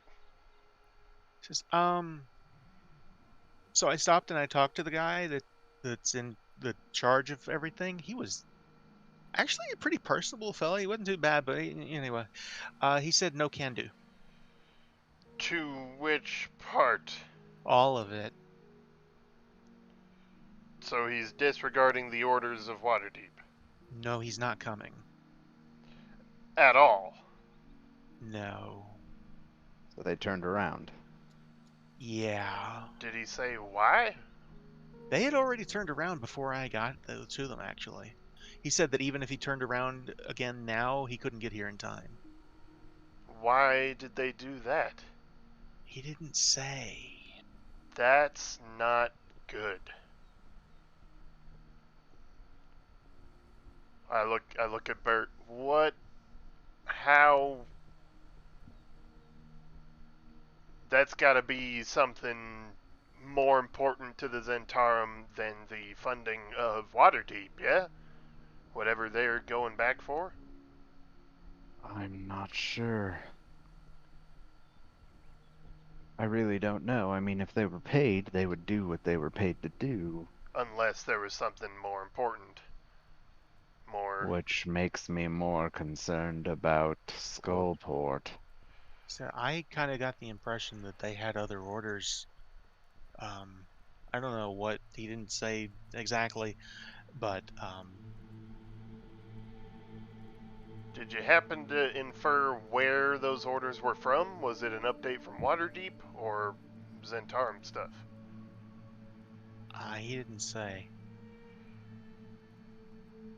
That's okay. They were a pretty big wild card. Kind of happy they're not coming. Wish they were, but we couldn't guarantee their loyalties, so... Right. No, I agree. I'm happy they're not going to be here too, but one thing that did cross my mind, we didn't exactly make friends with my little play against the masked lords. If they caught wind that the Zentarum might help our cause out here, they would have been very happy to turn the Zentarum away. Leave us to die, so to speak. Right, which honestly would probably be the least threatening of the possibilities for turning the Zentarum around.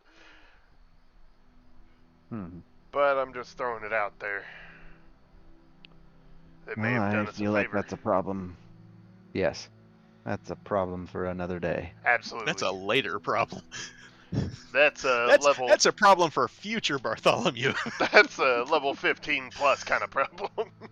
Man, that future Bart has got a lot of problems. ain't he? I'd hate to be that guy. So Zelipharn says, "Oh, wait! I got a thing! Thing? And he has strapped on his back something, Ooh, give it to me! and he pulls off of his shoulder a bronze shield. Ooh. He says, Imbric and Avi said that you already saw this. Actually, I didn't, but I did accidentally stumble across its creation. Sorry about that. So, I was originally going to have this commission for my horde, but I have this really cool friend who I heard lost a shield at Thornhole. Yeah, that was a mess. Zelipharn, this is a massive honor, and I bow thank you. I'm going to put in your inventory Woo-hoo-hoo. the bronze bulwark. Oh my god, I'm so excited. What does this do? And I'm going to post a picture to the general chat here so everyone can see it. I like pictures. Ooh, birdie. Oh my god, that's gorgeous. Wow. Oh, damn. So it is basically a kite shield has formed in it the image of not just any bronze dragon, but Zelipharn specifically. I'm gonna pull a Liam and preserve the secrecy of mechanics until they're relevant. Totally. But, yeah, this thing is sick. I'm glad you like it. Thank you, KZ. That was well in progress before you ever went to Imbric and Avi, and I was like, Save your money! I'm glad we went to the same people.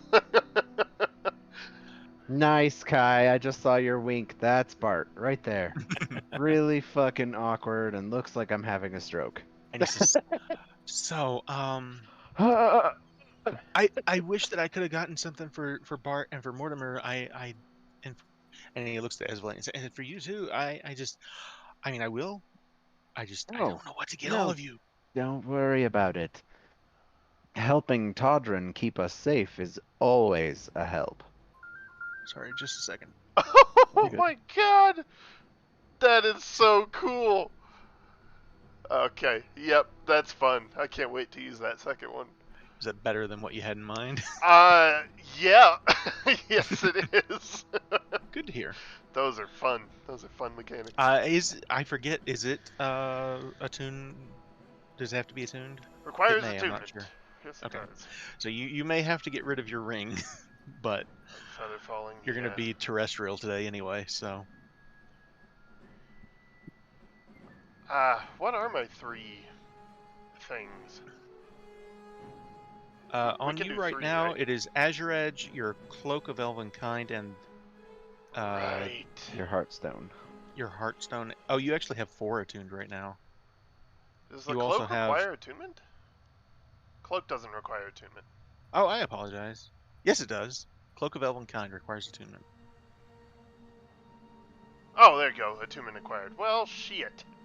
Okay, Yeah. so I can't. So you've actually got 1 too many right now. So you'd have to get rid of 2. My bad.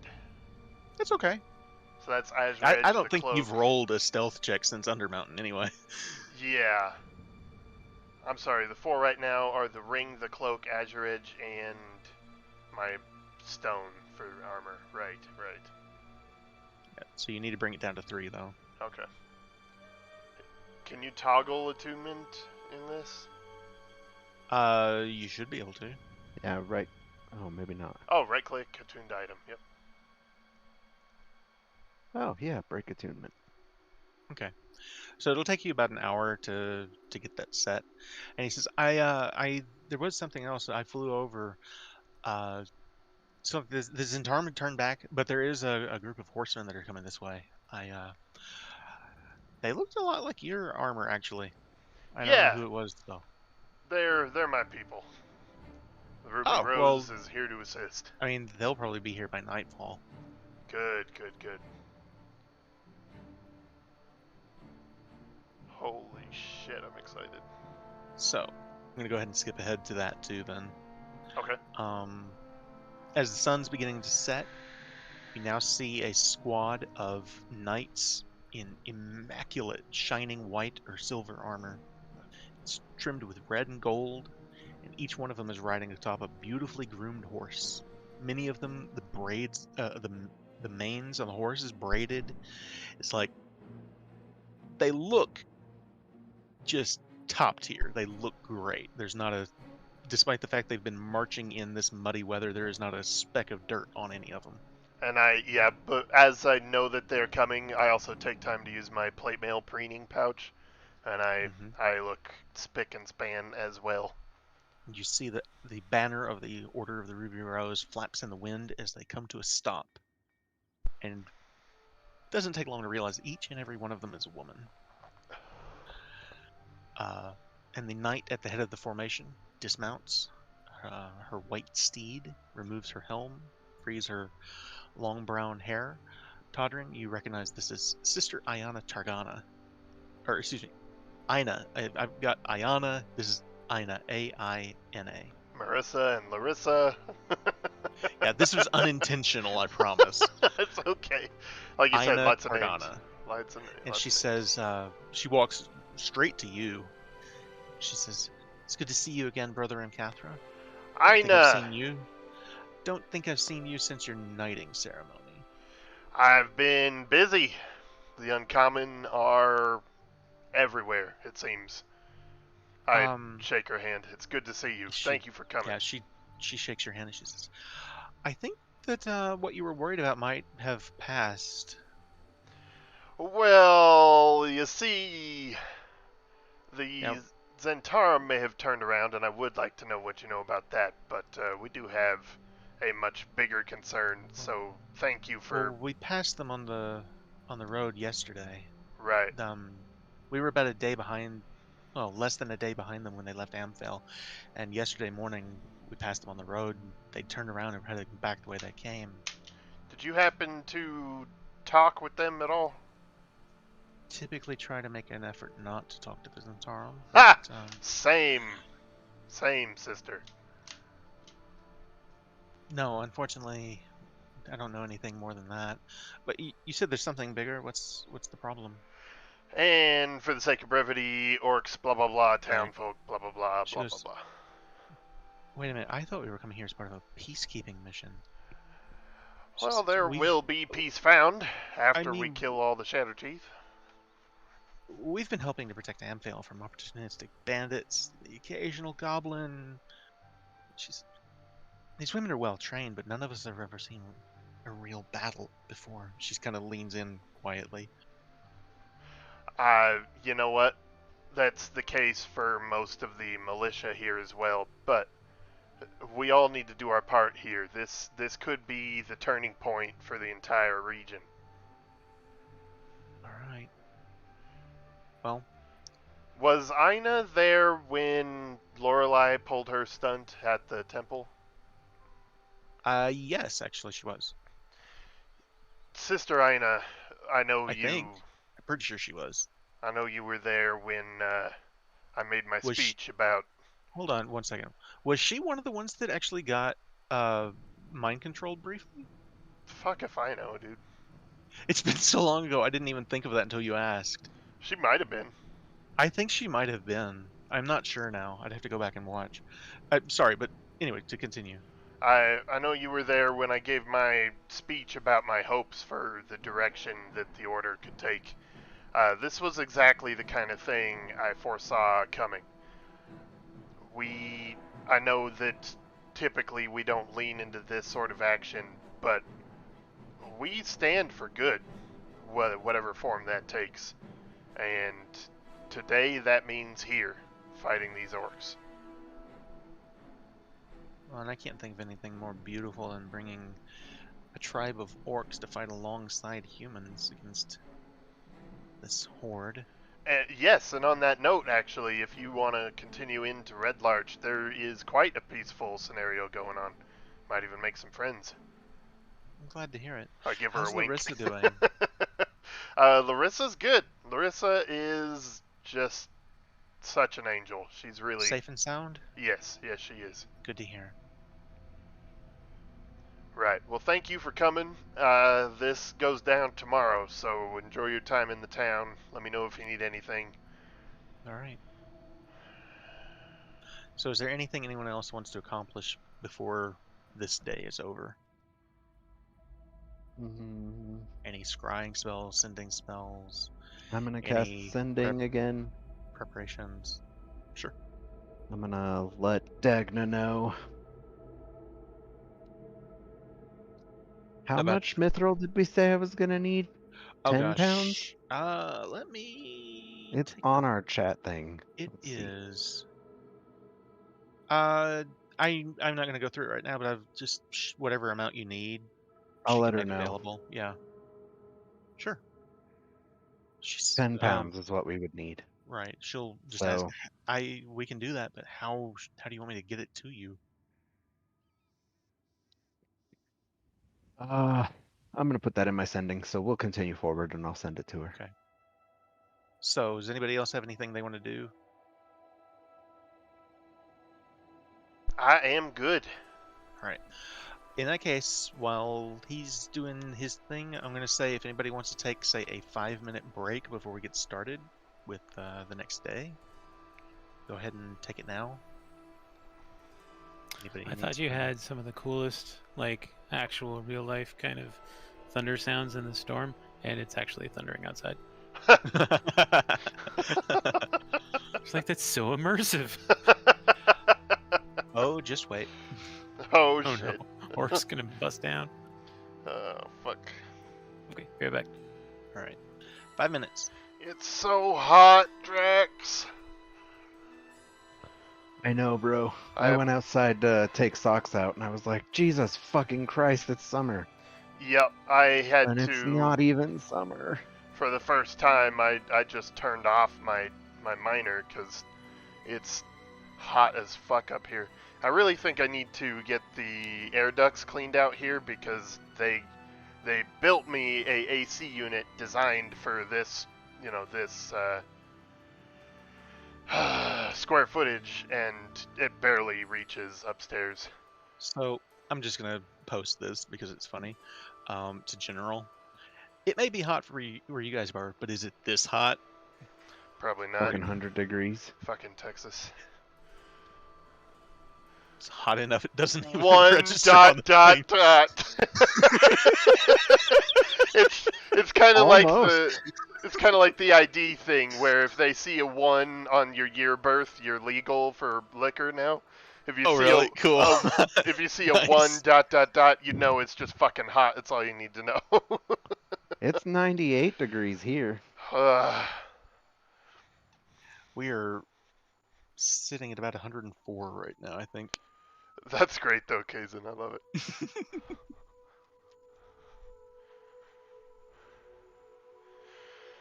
Phew.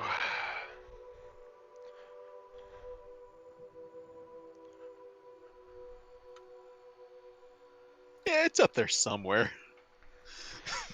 Kazin, have you popped in and checked out my hangar? I haven't had a chance in a couple of days, but I will after our game tonight. Sick. I This is have. I didn't intend for this to run as long as it has with all the preamble, but Well, we love our roleplay. yeah, and I do too, and I wouldn't trade it for anything. So I'm not complaining at all. It's just Nice. um, Yeah, I've officially started construction on the ship itself. The thing on the large grid, the big squares, it's going to be 60 squares long, 39 wide, and about 9 tall. wow. It is going to be fucking huge. But the whole point... Oh, go ahead. I was just gonna say, is the whole thing acting up the way the hallway was, or is it all good? Yes, but I'm starting construction for the ship on a piston, and because whatever's on a piston has to be able to move, it's on a different grid from whatever the piston is connected to. Mm-hmm. So the ship itself should be fine, and I know that once we fly the ship out of the hangar, it will definitely be fine. Okay. But walking around on the hangar floor is cancerous, yes. That's a little disappointing. It is very disappointing. I tried all kinds of different things to fix it, but no matter what I did, even if I got a grid in the hangar that wasn't glitched, as soon as it came anything close to resembling being connected to the Mm-hmm. that hallway, which we need it to because aesthetics, Right. it caught the disease and was contaminated. That's unfortunate. I'm Yeah, sorry. I don't know why. It's definitely frustrating, but it's fine. I mean, it's, you press X to hover and you're basically standing there just fine. Yeah. But yeah, the ship will be that big because I'm going to basically clone all the systems we have in the base on the ship. So it'll be a mobile base for processing, production, and everything. Cool. And we'll make it powerful enough to take it up into space, and we can actually start doing space stuff from the interceptor. So yeah, very excited. Can't wait to open that hangar door and fly that thing out.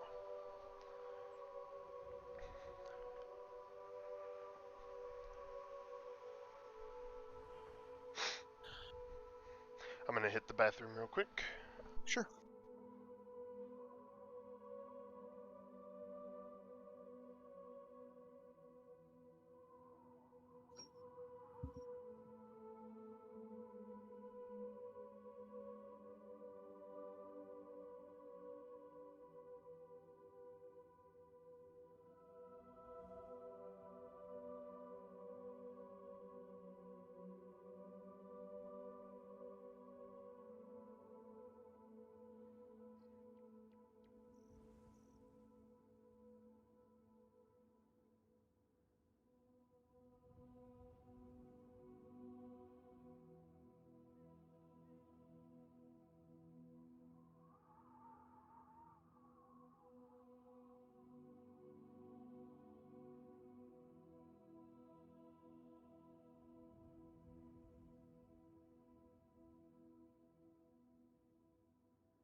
How's everybody doing?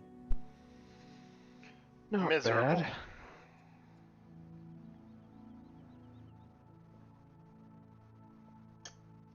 Miserable. Glad to hear it. I thought we were friends. Just wait till the end of the battle. Oh, shit.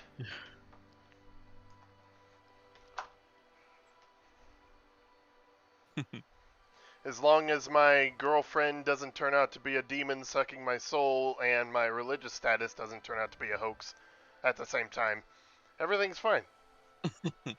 What could possibly be worse? Was that rhetorical or? I mean, I tried to remove all the sarcasm I could from that, but I don't think I succeeded. Do you want it to be worse? Is that our goal? Because I can make it worse.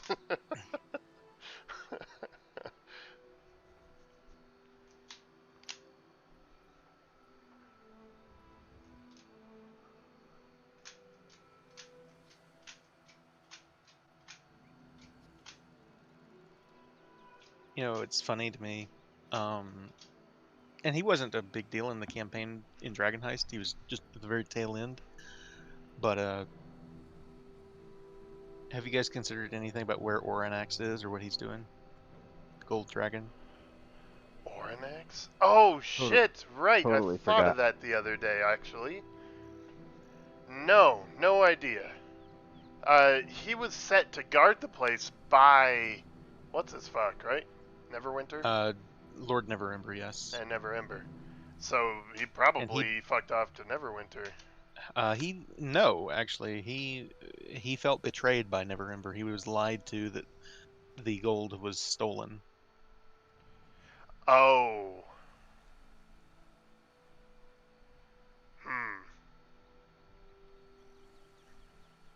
I know there's supposed to be good dragons, but how good does it have to be to not want revenge for something like that? Well, it's revenge against basically the man in charge of a city. It would be basically starting a war. Yeah, there's larger concerns. In that case, no idea how I could even begin to guess.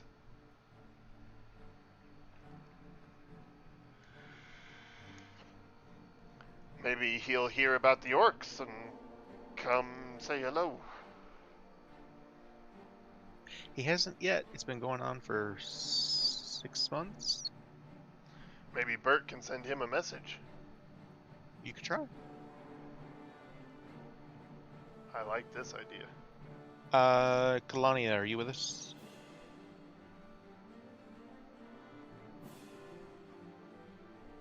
All right. I will go ahead and just say that the on the night of the 22nd, about the same time that the Order of the Ruby Rose arrives, the Rangers from Lyanora arrive with Riordan at the head of them. No hippogriffs, but it is a unit of light archers, elven archers from Lyanora. Sick. One unit.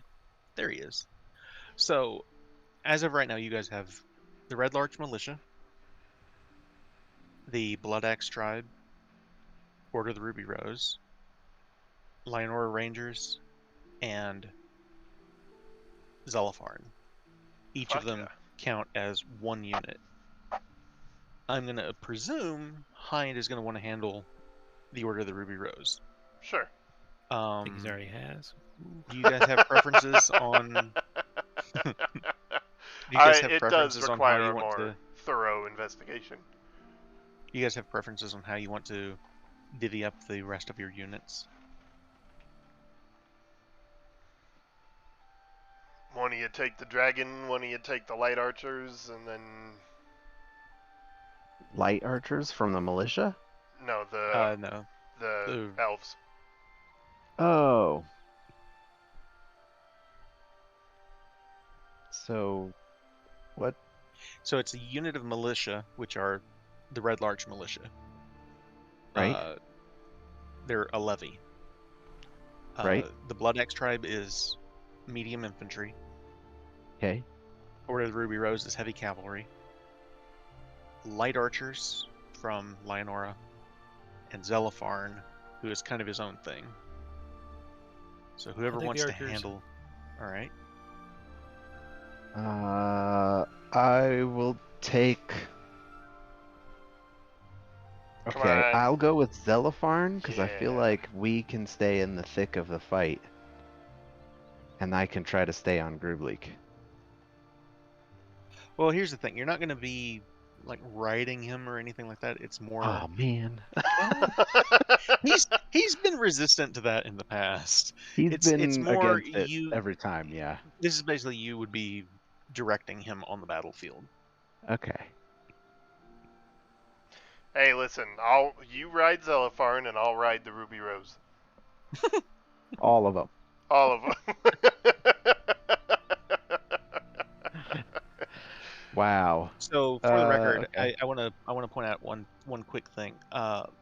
Cavalry, which the Order of the Ruby Rose are, can only attack every other round. Oh, okay.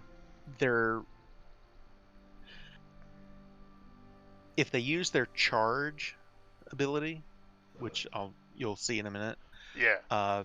whatever they hit, they become engaged with, which means they can now act every turn, but they can only attack who they're engaged with. Right. And to get them away from that requires an action to disengage. Well, So considering it works a little special. So I'm assuming then that the Shadow Teeth are not going to be one unit. No. Right. From what you guys saw, there will be 4 units of Shatter Teeth. It is a large group. Gotcha. You guys We might kind of have actually 5 outnumber units. them, but it's a lot. Yeah, you guys will have 5 units. They'll have 4. The size of their units are larger, some of them, than some of your units. That, like Order of Ruby Rose is a small unit of cavalry. They've only sent a small number of rangers from Lionora. Zelifarn is a young dragon. So the most troops you guys have is actually the Red Larch Militia. They have a D8. The Blood Axe is a D6. The Rangers, the Order of the Ruby Rose, and the Zelifarn are all D4s. Alrighty. For the record, I want to point out commanders could die here. So Aina Targana could potentially die. This is only if the unit gets wiped out, though. So Okay. the Which is constable could different get from killed. a loss of morale and a Right. loss of a unit. Right. Okay. So basically, what the point I'm making is, there may come a point in this where you have to retreat. Don't be afraid to. So. Okay. But like I said, Bonebreaker Dorcor she would be the leader of the Blood Axe warriors, regardless of which one of you is running them.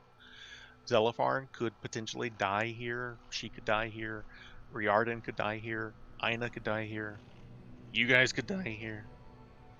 But just so you know, Alrighty. I want to be sure everyone is clear on what could happen. So Yes.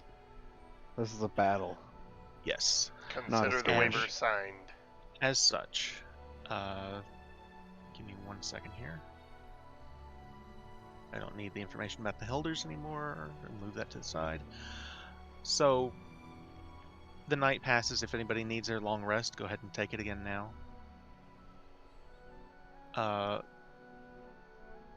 Uneventfully, I'll say.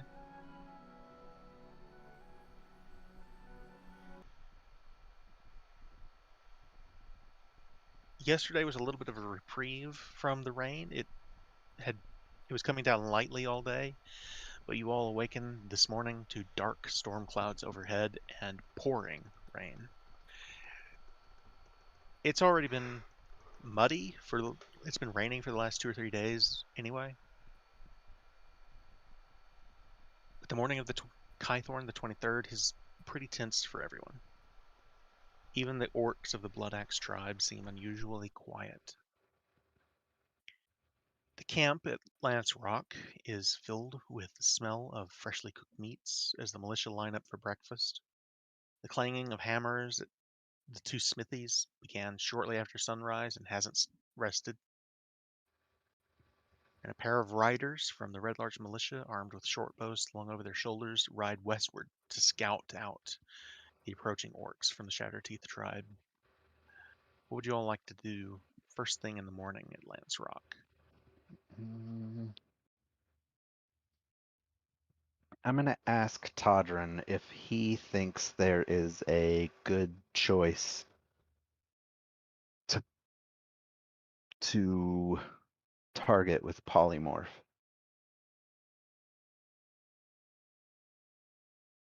On our team or theirs? Ours. Like, what are you thinking? Like in an emergency or up front? Up front, it'll be kind of like a Zelopharn, but with less impact. Interesting. I feel like giving that to the militia would help bolster their morale, seeing as how they're a bunch of farmers. Excellent. Then I will go talk to the, what's his name? Herrick? Harbuck. Harburg. All right. Hard work. He is currently speaking with several members of his lieutenants, his most trusted men, and when you approach, he kind of excuses them. Says, it's pouring rain, and he says, "What can I do for you this morning, Lord Margaster?" Constable Orna. Nice. I actually wanted to Holy shit. bring a proposition to you. I have a powerful spell that will temporarily turn one of your people into a large dinosaur. I think that's the best move. What's a dinosaur? Oh. That sounds fine. second. What is it? I pull open a book and I start flipping around, and I have a drawing of a T-Rex in there. You could turn one of my men into that For an hour. for an hour.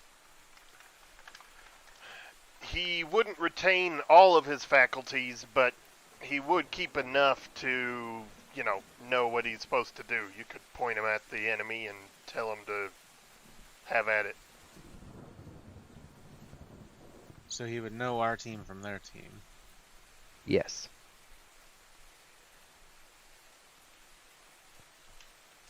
Well, it can't be me. I'll be directing them.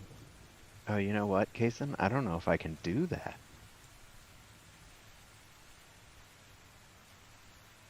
Why not? It can be a challenge rating equal to or less than the target's. Oh. So that would be one of us. Let's not figure that out and just turn him into like a baby dinosaur.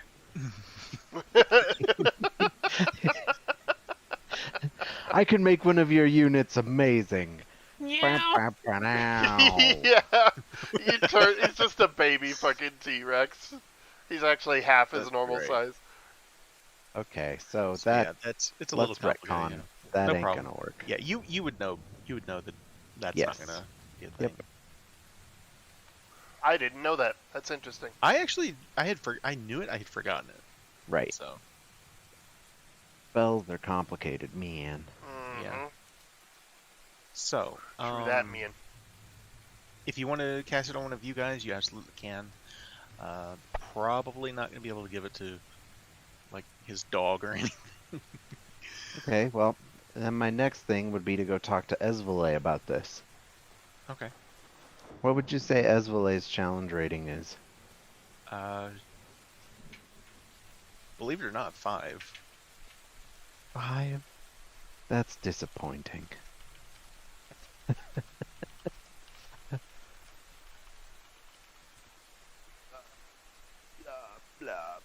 Blah. Because the T-Rex is 7, I think? 8. Damn it, Esvalet. I mean, you guys can always use it. You probably need all the help you can get, but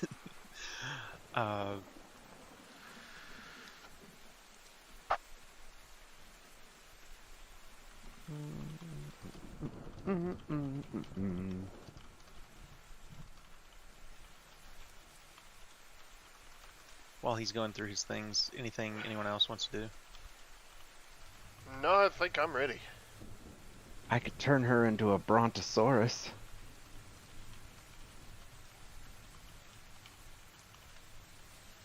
You have Volo's Guide to Monsters. I do. I can dig that up somewhere real quick.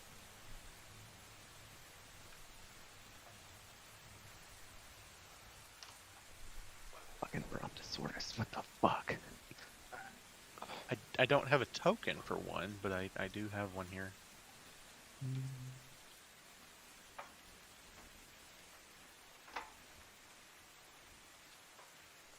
Oh, Bronty Bront. I'm gonna put this on here because I'm curious what it'll look like. Oh gosh. That's what it would look like on the map, so.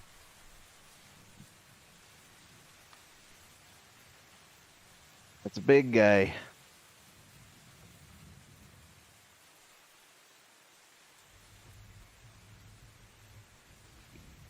There's no image for a brontosaurus.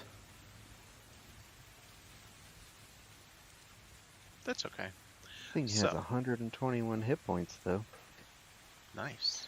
Wild.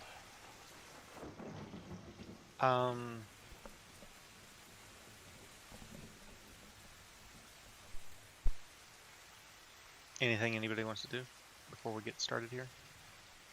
I am good, brother.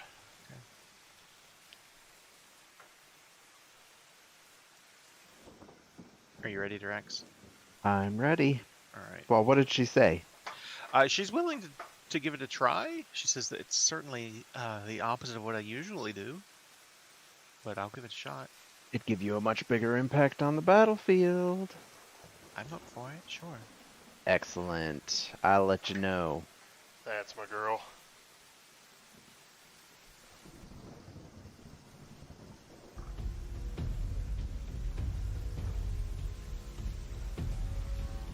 I'm excited for this. You don't even know. Hell yeah.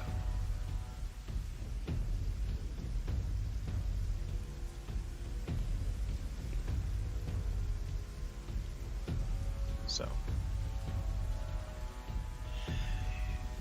you all have been given this corner of the Lance Rock fortifications. Gives you a good view of the field and the armies to the sides of you. You can see there are fortifications specifically designed for preventing cavalry from just charging the front line here. There is a working ballista that has been mounted into the back of a wagon that you guys have access to. It takes 2 turns to fire. So one person could load it and the other person could fire it if that's what you guys wanted to do. Otherwise it would take one person 2 turns to use it. Okay. So the orcs, the first thing you see coming back is those 2 scouts. Or rather, 1 scout and 2 horses. I'm gonna spend time casting Find Steed, by the way. Okay. Summon beautiful Rose. Can't guarantee you that it'll be particularly useful where you are, but that's okay if you want to use it. Am I fighting something? Not yet. Will I be fighting something? You will. Then it's handy. There you go. She is on the map. Oh, fuck yeah, thank you. So, not very far behind those 2 scouts, you see a line of orcs. And lumbering behind them hill giants, ettins, ogres. Everyone roll me a perception check. As you also see in the skies, there are a number of manticores that are being ridden by It's orcs raining. as well. I'll get my eyes wet if I look up. Same. Okay. I'll roll Wow. just one here too.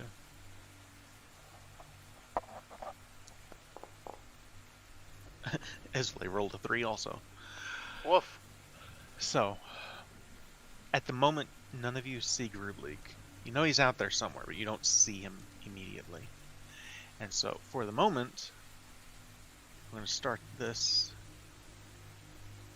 Actually,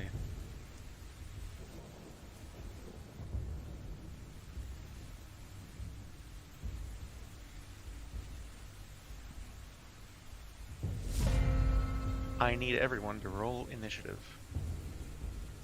Let's go.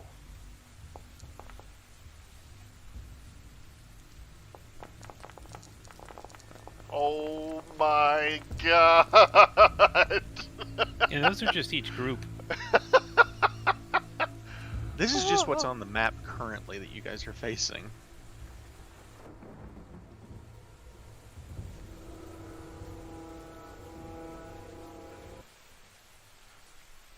So.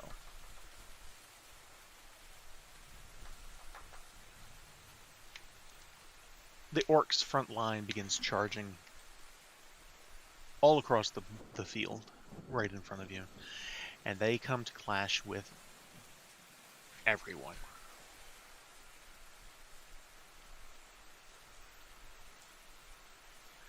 And you all find yourselves in the middle of this as the front line of the orcs comes charging your way.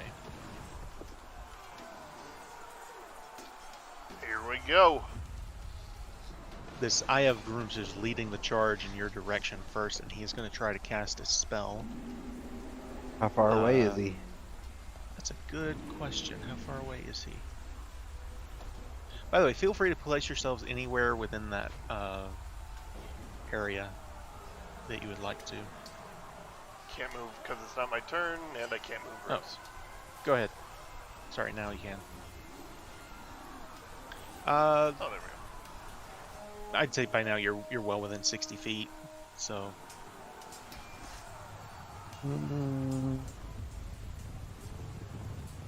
Yeah, I'm gonna start with the counter spell. all right.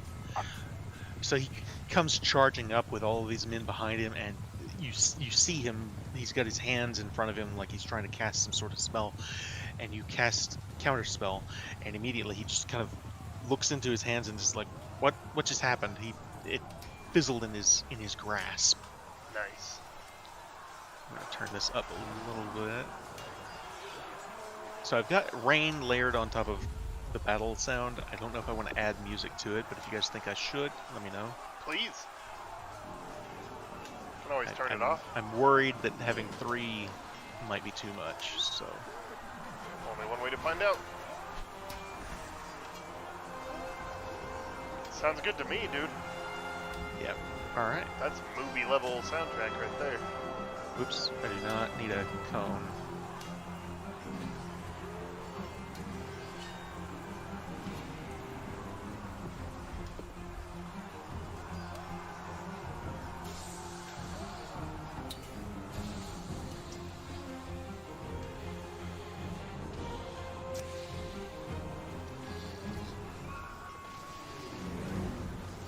I'm probably just going to guesstimate some of these locations, That's fine.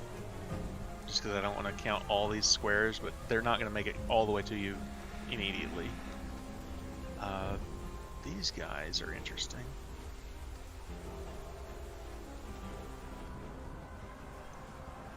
They are all using their action to dash. And we come to Bartholomew. Okay. I'm gonna step up next to... Oh, I see. 5, 10, 15, 20, 25, and I'm just standing next to Todran behind this barricade here. I imagine this is a spiked barricade, you know, for Right. the anti-cavalry. Okay. Yes. It's low enough you guys can And- see over it, for the record.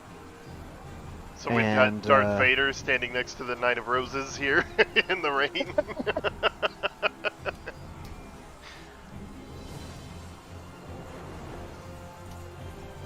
And for some reason, they're best fucking friends. I am gonna pull out my scroll of fireball. All right. Hell yeah. Right. So, what is the DC on a spell? I think it's 12, 13? Might be 15. I mean, I think for you, because it's a spell you know, it's an automatic success, isn't it? No, to use it, yeah, but the spell scroll determines the DC for the saving throw, Oh. which is 15 for a 3rd level spell. Okay. So, is there a way for me to, let's see. If you want, Fireball, just cast it the way you would usually cast it. right. I can't choose the DC though. Should I modify my DC real quick? If you can, sure. Sure can't. I mean, I'm sure I can. I just Don't worry about it. I'll do it manually.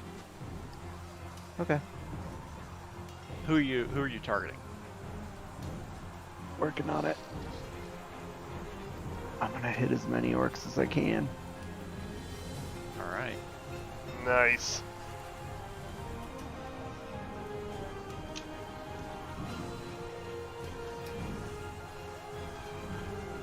Yeah, I can't choose. All right. Do you want to roll them now, or?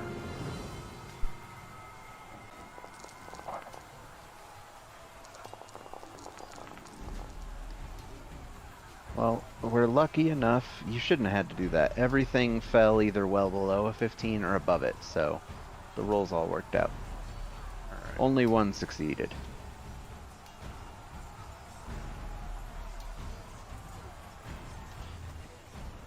Cool. Yeah. Fortunately, I think you did enough damage that it kills him anyway. The one that succeeded. Yay!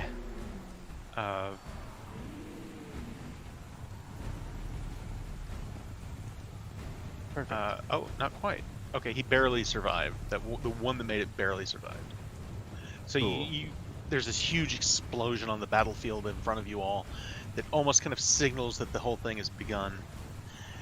You do see that a bunch of orcs in that area just fall dead, but there are a few that are still standing, and one in particular kind of looks like maybe one of the lieutenants is kind of staggered a bit, but he points at you, and you just hear a shout in Orcish that you recognize as "Hell Scorcher!" Hell yeah.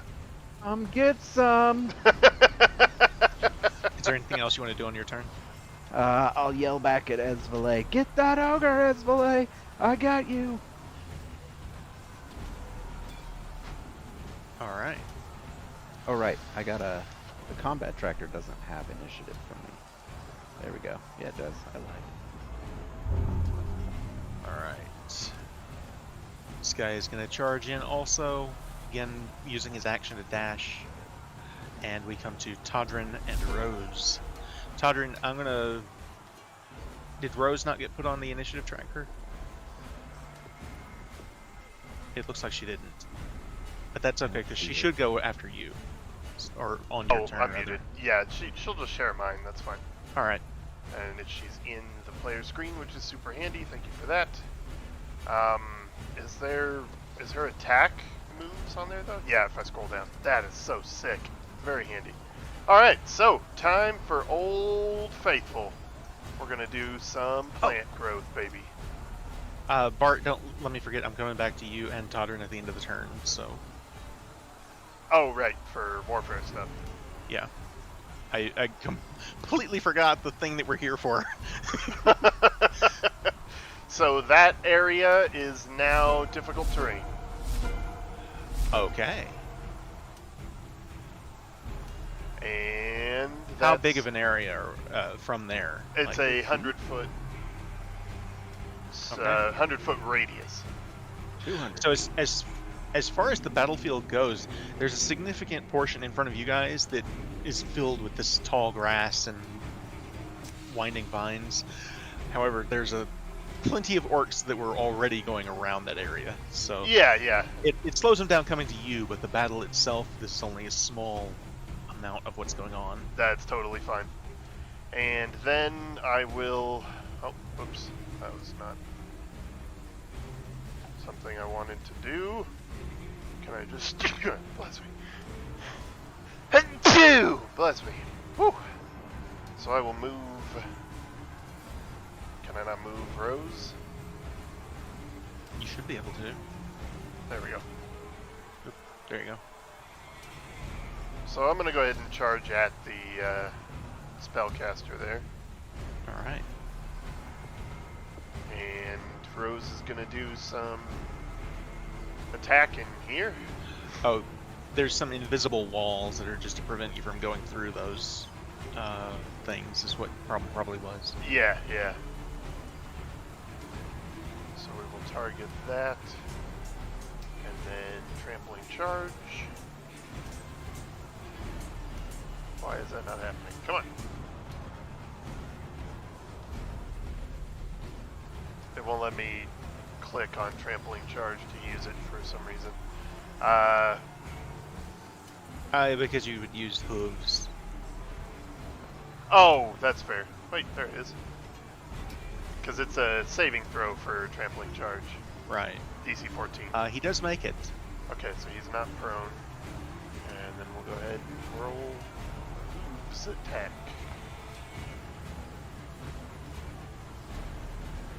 That's a hit. That's good shit. We'll roll some damage.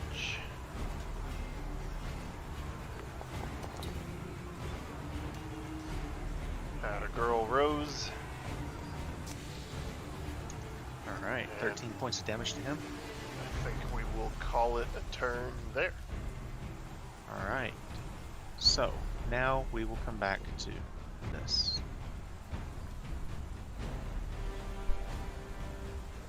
Oh boy. Bartholomew, you're controlling Zelipharn and who? Or how do you guys want to handle Blood X and the militia? We have 6. Damn. You have 5 plus the militia camp gives you because you're defending a position, you get a +1 to all your morale checks. Gotcha. Okay. All right. So 5 versus 4, but kind of meh. All right. I'll take the militia on top of the order. Alright. I can do the blood axes as well. Alright. So go ahead and roll for I'll the take blood the axe. Shatter Teeth Berserkers and Hungry Giants. I mean, lay if down their weapons and surrender. if you really want to play them, I'd be happy to let you to run them against you guys. Yeah, that's okay. Alright. Go ahead and give me whatever you want Zelipharn and the Blood X tribe to do first, and then I'll have Todrin do his. So I guess we're not doing the positions you said, so the Blood Axe tribe will just go ahead and charge straight into the Berserkers. Alright. So what do I roll for that? A D20 A D20? plus 3 for the attack. And you're looking for a 16 or better.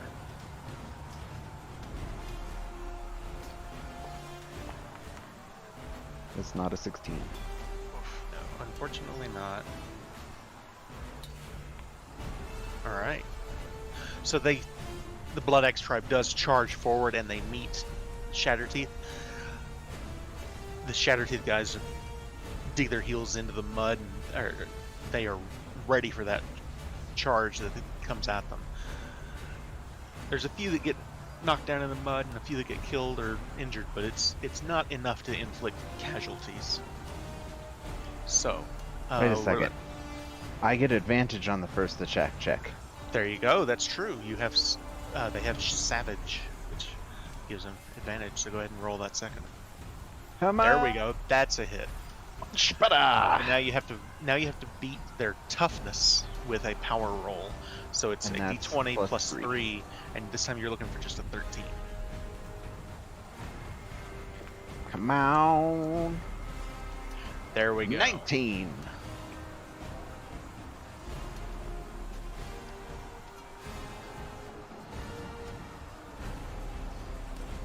All right. And then I think Zelifarn will engage the Manticore Riders over the battle. Alright. For some reason, they don't give you just a pin to draw. Oh, wait, yes, they do. Here we go. Here we go. Ooh. 5. Alright. He's going to attack who? The Manticore Riders? Yes. Alright, he's looking for an attack +3. He's trying to get a 13. You drawing that 5 reminds me of Tabletop Simulator. No. Alright. He failed. I will remind everybody, you can use your inspiration if you want to for this. I don't You have can't use any it for divine intervention. You guys should start the session with one. I'm gonna hold if off you for want. now. You don't have to. All right. Appreciate it. Todrin, what do you want? Let's start with the Red Larch Militia. Okay. The militia will also charge at the berserkers. All right. So charging alongside the Blood Axe Warriors. All You right, go said ahead. the always diminished is not. They will always be diminished. Oh, And okay. basically, that gives them it's a morale issue. So 10. 10 is not enough to beat their. Okay. And defense. the Ruby Rose is amongst the militia to inspire them, so they will also hit the berserkers. And here, All right. Are you? So here's my question: are you using the charge, or are you just having them attack? an attack with advantage on the attack check. It inflicts 2 casualties on a successful power attack. Yeah, I will have them charge. All right. So go ahead and roll an attack roll +4 with advantage. Okay, I think I did that twice on accident. So 13. Oh, with advantage. Yeah. 13 on the first one. You're looking for a 16. I be lagging, methinks. Uh-oh. There we go. There we go. That's a hit. Nice. So now you need A power check? a power check, right? If you're successful, +5. which you are, it'll deal 2 damage. So you guys, in the opening moments of this combat, you have brought the Shatterteeth Berserkers, just run cavalry through them. The levies from the Red Larch Militia are doing their best to get in there too, but it's mostly the Blood Axe Warriors and the Ruby Rose that just go through them. And they have brought them down to half here in the first round. Wicked.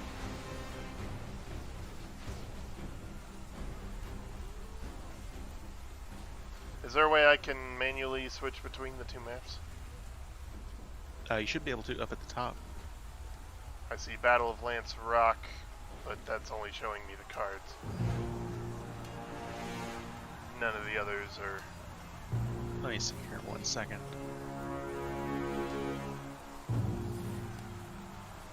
There we go, Lance You Rock. should battlefield. be able to switch to them both now. Yep. There we go. Alright.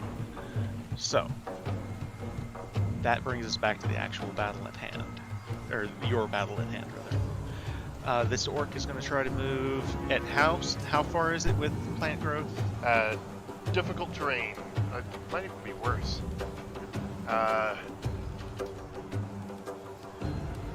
I don't Spend think she 4 feet of movement for every one, Right. so it's double difficult terrain. Quadruple difficulty. yeah, even with a dash, she can just barely get out of the plant growth. The ogre moves a little bit faster, trying to wade through this. Even for him, this is not an easy thing to do, though.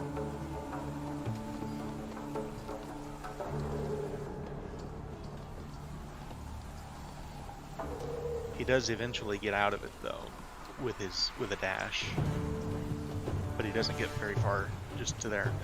Mortimer, we come back to you. So how many Elven Rangers protecting militia camp? Yep. Do you want to run your turn first, or do you want to run them first? Them first. All right. 1 second, slow.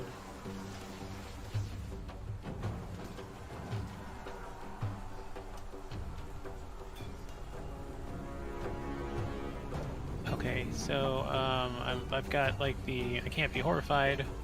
I always succeed, so I don't have any special attacks, right? So I just do an attack roll. Right.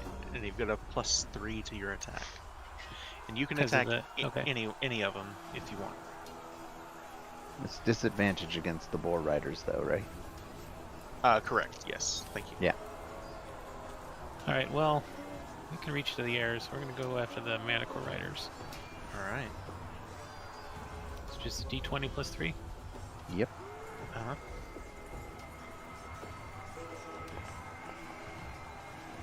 Oof. Less than their defense, so I miss. So they lean back with their longbows, and then of course they're moving pretty fast. It's kind of hard to hit a moving target, but they let loose, and a couple of the arrows may land, but none of them are enough to bring down a Manticore or its rider at this point. We shall blot out ourselves with the arrows. So the camp can't do any attacks, so then it would be me. Right.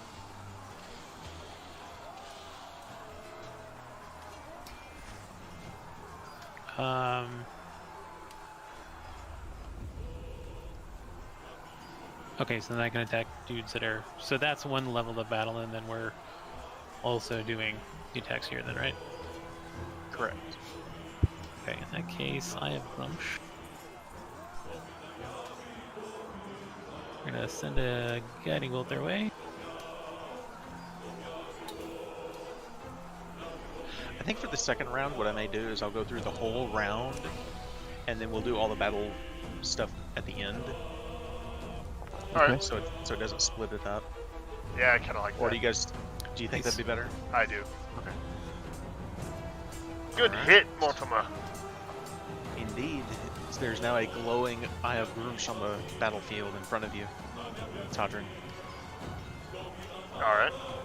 Any movement or anything? Nope, I'm just hiding in my cart here.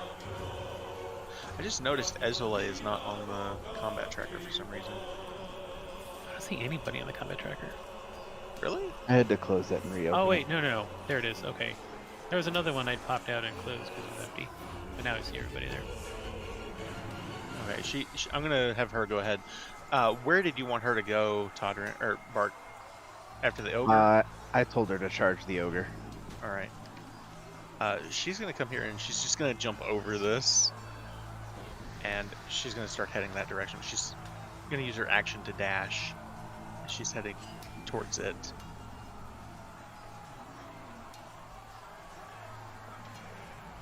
He's before me. That's problematic. All right. This guy, I'm gonna have go 1, 2, 3, 4. He finally gets out, but not enough movement to do very far. And I'm gonna use his turn to go ahead and do the orcs on the battlefield. Oh So boy. first, the Shattered Teeth Berserkers are going to attack the militia.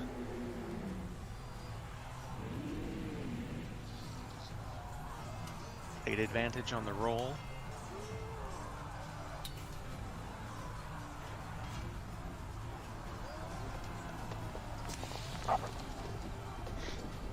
It's a natural 19, so that's a hit.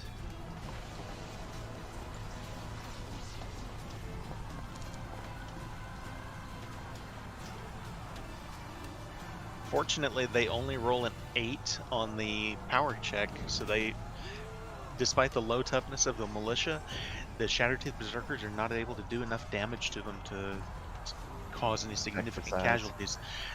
As of right now, there's cavalry going through them. There's blood axe warriors. There's a lot going on, and they're having trouble. They're basically on their heels right now, trying to fight back. That, however, is where the problem occurs, as the hungry giants come through. A number of Ettins and ogres and a few hill giants that are interspersed between them. And they are all going to try to also attack the Red Larch militia.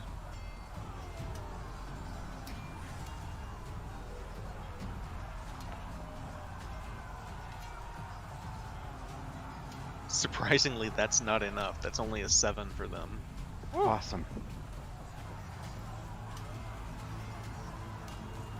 They have a surprisingly low attack for some reason.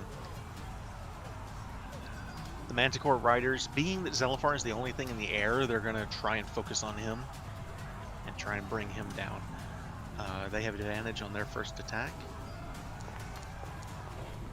That's a natural 1 on the first roll. Aha! And an 11. So they chase him around, they throw a few javelins, but they just glance off of his armored hide. They're not able to do enough damage to him. Boar Riders are going to charge right into the Ruby Rose cavalry. So this check is also made with advantage. Oops.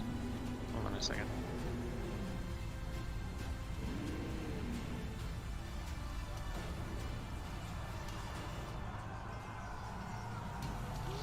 Shit.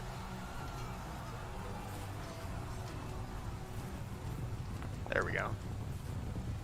Oh, that was almost a natural 20. They only roll an 11.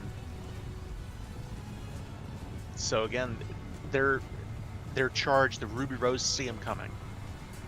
All these giant boars try to come in, but the Ruby Rose cavalry manage to move gracefully around them, and the charge is almost completely ineffective. You guys lucked out. I mean, you lucked the fuck out against them on Yeah. all of these. Good, good, good. You guys got so fucking lucky. It's not even funny. I'm almost disappointed. I'm freaking out, if that helps. All right, this guy is just barely going to get out of the weeds here.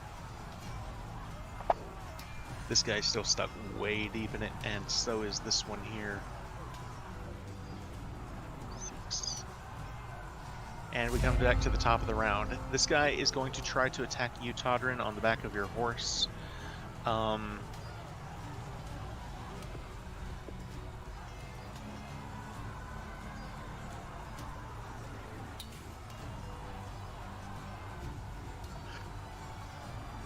Sorry, I had a sneeze.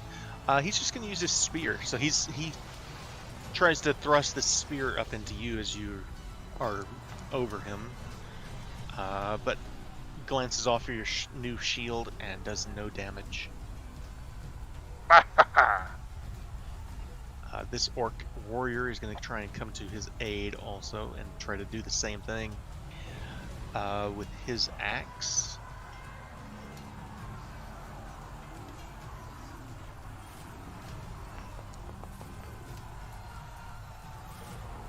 Does a 16 hit you? I know No, it doesn't. Does not. No damage. Need a 21, baby.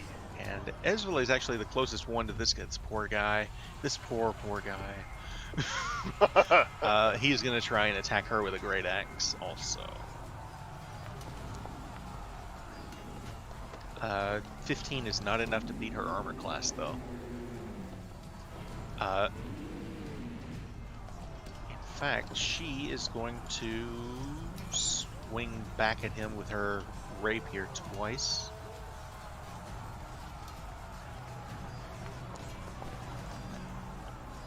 The first is a natural 1. The second is an 18, which is enough to do damage to him.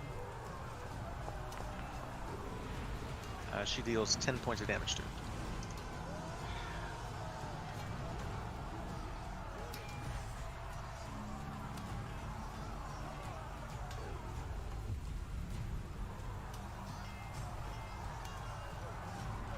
Todrin, this orc is large and it's completely covered in like boils. It looks sick, like very disgusting, and like there's stuff oozing out of pores as it comes Gross. charging at you from the side. They're trying to surround you while you're on your horse, and he's gonna take an attack on you. That does not land. Excellent.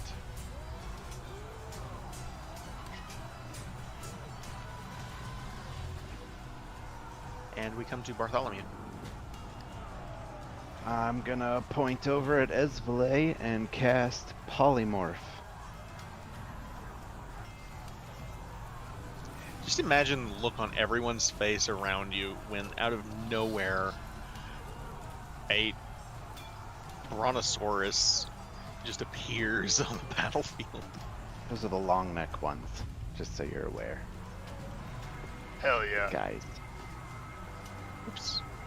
That's not what I meant to do. How do I do this for her? There we go. Polymorph.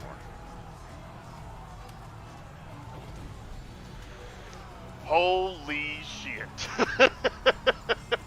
He's big.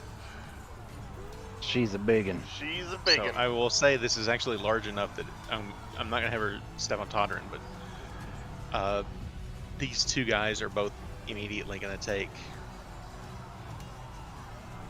stomp damage. Gargantuan. Roll for stomp.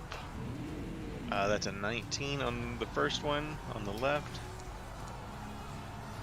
and a 14, which is enough for the other one.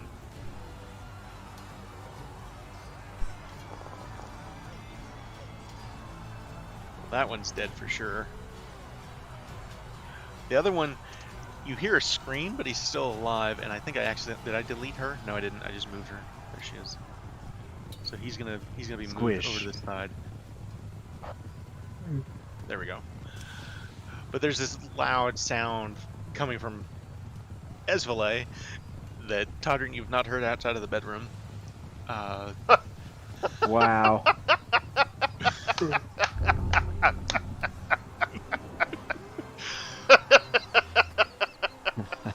I love it. As I love another it. orc comes at you with the swinging your great axe at you. Not enough to hit your armor class though. So you're basically surrounded on all sides now by either brontosaurus or orcs. What would you like to do, Todrin? Wild. Okay. Jeebus. I will go ahead and cast.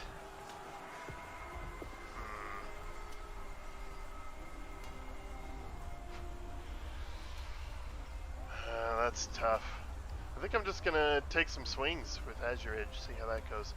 So we will continue to smack. What's this fuck it here?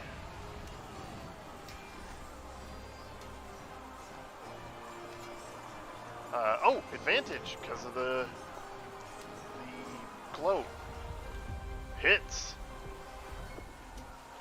We're gonna go ahead and damage him. Per smack. Oh, come on. And I guess we'll roll again. All right. Attack. Oh. Wah, wah, wah. Unfortunately, Then not enough to hit him. I will give her hooves a stomp. 13. Does that hit? It Doesn't say does for some not. reason. Well, It does damn. not hit him. That's some Yeah, bullshit. he kind of pulls back and deflects the hooves with his spear. Alright, then I will cast Shield of Faith as a bonus action on Big Bessie here. All right. Swing. We'll call that my turn.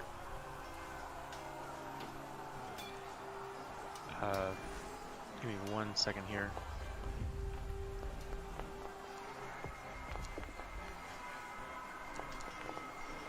I meant to do this at the start of the turn and I didn't.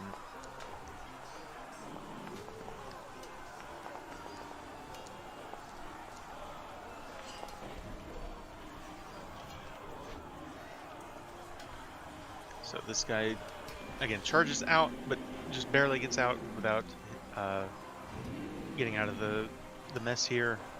This one, again, same thing. He barely gets the edge. This one, again, barely gets the edge.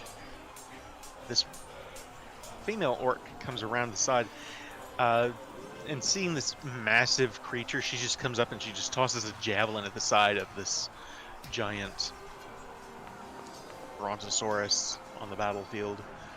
Not enough to meet the armor class, though.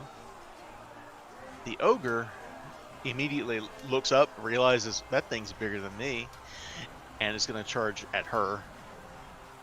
Nice. And is going to try and... Actually, I don't think he would. He's going to stay back here, and he's also going to throw a javelin. It's like, I'm not getting close to that thing. It's getting close to you. With Shield of Faith adds what to her AC? 2? +2. Yeah. Just enough to make and you see a magical flash as the javelin shatters on impact with the Shield of Faith. Awesome. Utility for the win.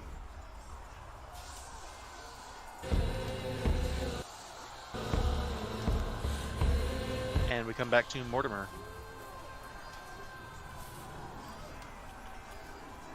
We're doing us first, and then the thing all at once. Yeah, right? I'm going to do that all at the end. Why is this guy still up? Let's kill him already. Right? I am going to crossbow him. All right. My So there's +1 light crossbow. There's a few crossbow things in bolts. the way. I'm going to say he's going to have half cover. So I'm inspired by elven archers. there you go. Take your shot. Half cover is what, -2?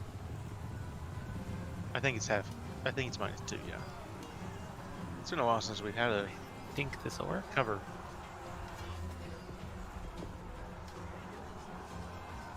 It doesn't look like it's working, but we'll see.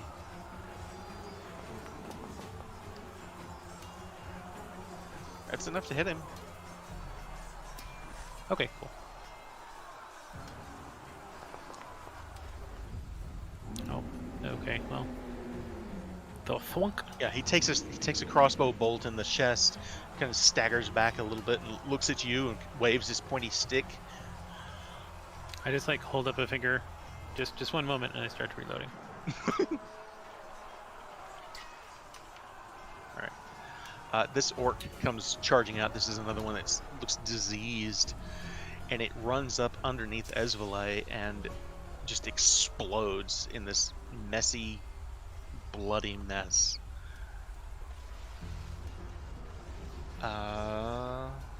Did you just say he explodes? Yeah, just explodes. You know the oh god, what are the fat ones in Left 4 Dead? Boomers. Yeah, he just explodes like one of those, and there's just all you see left is the bottom half.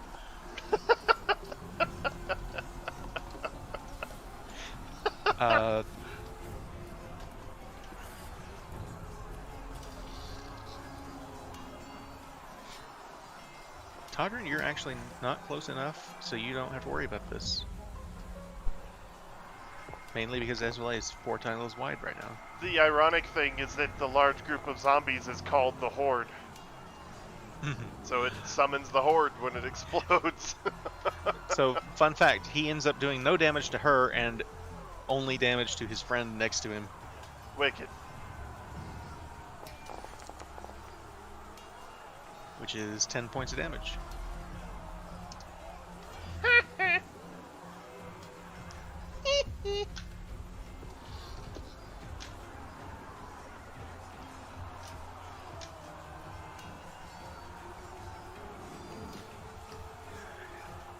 Boy, you've really slowed them down with plant growth here. This was a really good use of it. Hell yeah.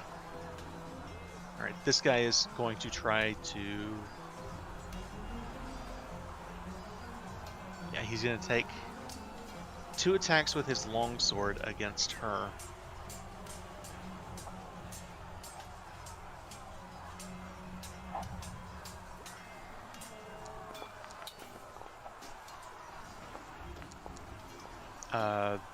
First one misses. The second one does, however, hit her, dealing 9 points of damage to the 121 points that she's got.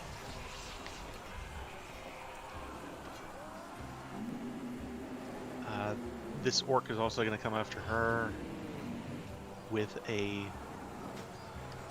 Seeing his commander here, he's going to take an attack with his great axe, which 17 was the armor class, was it not? I think it's 15. Well, he Plus has 2. Shield of Faith on her. Oh, So shit. He does hit, Yes. just barely. And she takes an additional 5 points of damage.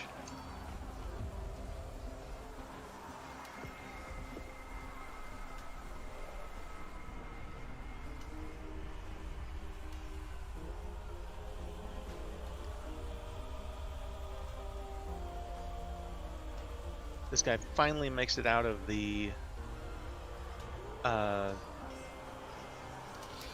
grass here, kind of looks up and around, and he's going to try and cast a spell.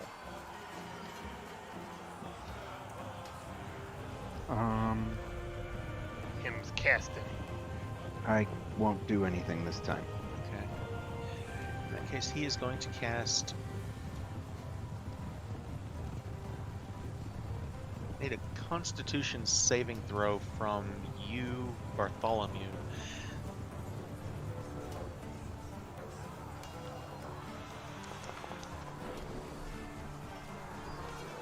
I'm gonna you use my s- inspiration.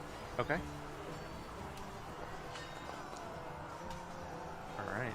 Much For- better. For a very brief moment, your vision kind of clouds over, but you shake your head and manage to shake it off. You think he was trying to cast a blindness spell on you. That's not good. He was trying. And this guy is going to come running up. He's going to get this far. Oh, that guy's gone. He has to use his action to... Oh, wait. Orcs are aggressive, so he gets that far, and he explodes. And he explodes. This time, Ezreal is actually the only one in range. Rolls low. So she takes 19 points of damage. She actually rolled really well on that. And now, at the top of the round, we will get to Combat. The battle. combat. Yes.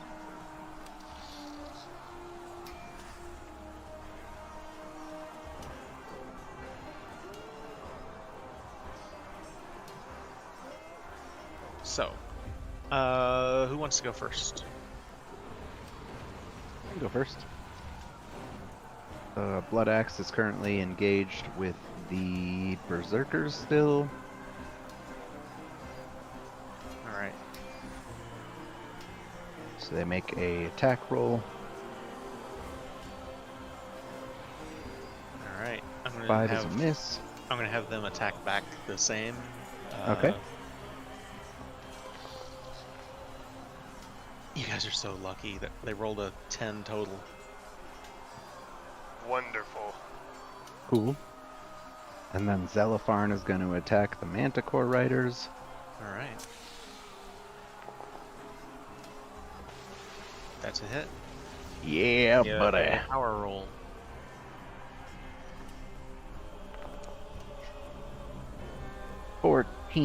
Their That is toughness enough. is... Yeah! Rawr! Thunder flashes. Rawr! Yar! Alright. Then the Hungry Giants are going to try to attack the Blood Axe Warriors.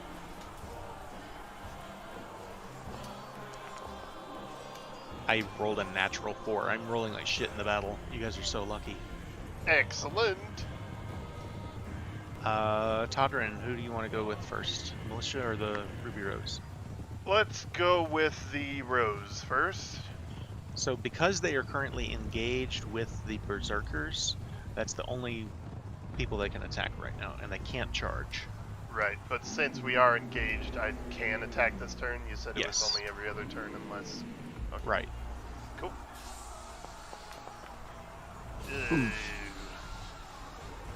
Terrible. Alright, and then Red Larch will also attack. Anytime. Hey, nice. Militia. So that's a 21. Definitely hits, and then we do the thing. And then their power is a straight. Ooh, never mind. I'm just thinking, like, having to do a d20 for the attack and then also the power check. I don't know, that seems like it's difficult, but maybe not.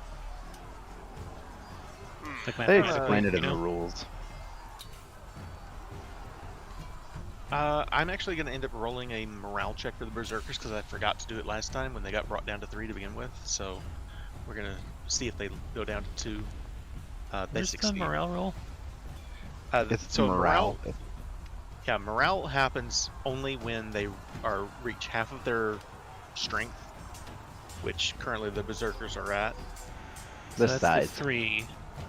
It would So, yeah. start at something? 6. Yeah, it starts at 6. For them, it's so the size on each unit represents where they start at. So like, Oh, okay. if the Ruby Rose got brought down at 4 or whatever. right. So, but they got hit hard in that opening round by the Blood Axe Warriors and the Ruby Rose cavalry charge. But they succeeded, and that was for last round. This time they don't take any extra casualties, so they don't have to roll one. But that brings us to the Manticore Riders, and then I'll have Kai do the Rangers. Dude, plus 7 morale, that's crazy. Right. Mm-hmm. Manticore, oh my god. I just No, rolled a it's fine. natural 2. A natural 2 against Zelifarn. So they, again, you can see up in the sky these Manticore Riders chasing Zelifarn down, and he breathes lightning out into some of them, and some of them go down into they get charred and fall to the ground dead. But their attacks against him are just completely ineffective. What does that leave? The elves and the boar riders? The elves and the boar riders will go last. So we'll do the elves now. Who do you want the elves to fire upon, Mortimer? Are we able to get to the Manticores again? Yep. Yeah, Archers you can you attack can- anything. Yep. You would have disadvantage to attack the boar riders. Ah, that was so close to a 20. It was. All right. And the boar riders are currently engaged with I believe it's the militia. I thought it was the Knights of the Ruby Rose. You're right. It was. They charged them, so they will Yeah. try to attack them. That is a success. That is a 17 plus 4 for 21. Fuck. And their power roll is a 17. That's Fuck. a point. So they take one casualty. Okay. Can I... That's not a morale check, though, right? No. No, not until they take one more. Okay. All right. That will bring us back to the regular battle. At this point, you can now see.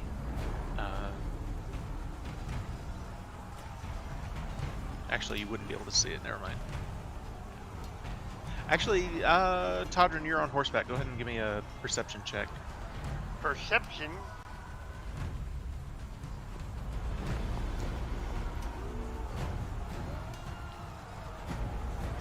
All right.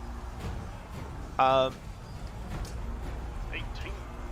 There's a lot in between you and a lot going on around you. Esvele is between you and it, but just between her legs. I use in a way that doesn't mean how it sounds. It does. You can see an aurochs off in the weeds that you've created, moving this way, and you catch a glimpse of Grubleek.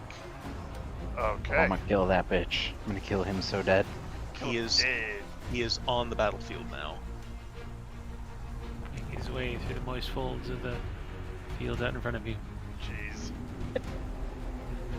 The moist fields of fertility. All right, and the Eye of Groomsh is going to try to attack you once again with its spear, Tadrin. Okay. Drax, Miss Diana. That is a entering natural battle there, 20. General. Fuck. All right. So Miss you Diana what? take Check the general chat. you take 15 points of damage. Ow. Whole new meaning to Puss in Boots.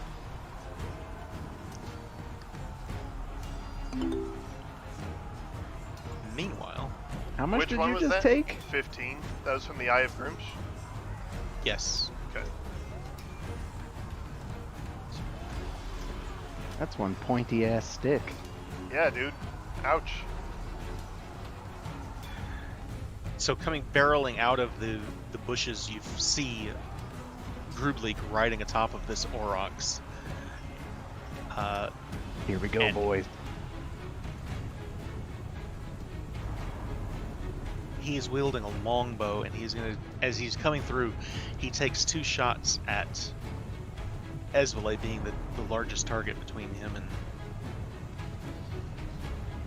where he's going. Sorry, 3 attacks. Yeah, that Aurochs is intimidating as fuck. It's mega ox. 2 of his arrows will find purchase in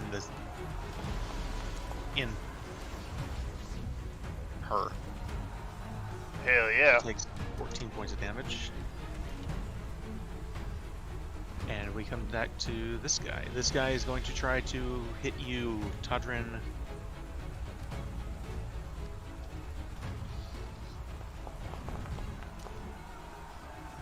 An 18 doesn't hit you, I don't think. Nope.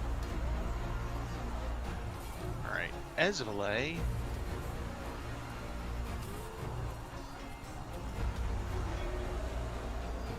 Oh, wonder what just fell. Did y'all hear that? Didn't.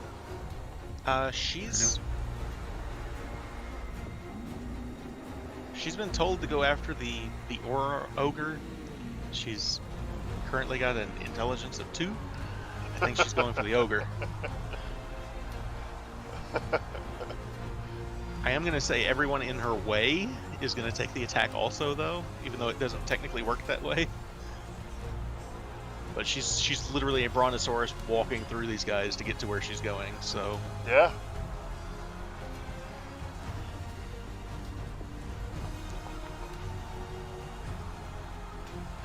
It's a 26 to hit.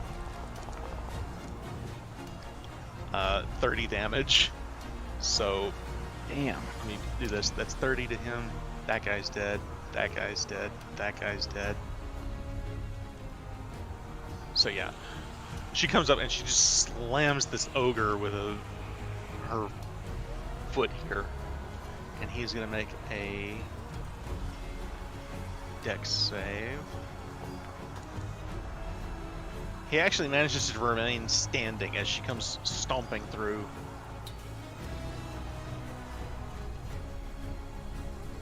Tadrin, Yes.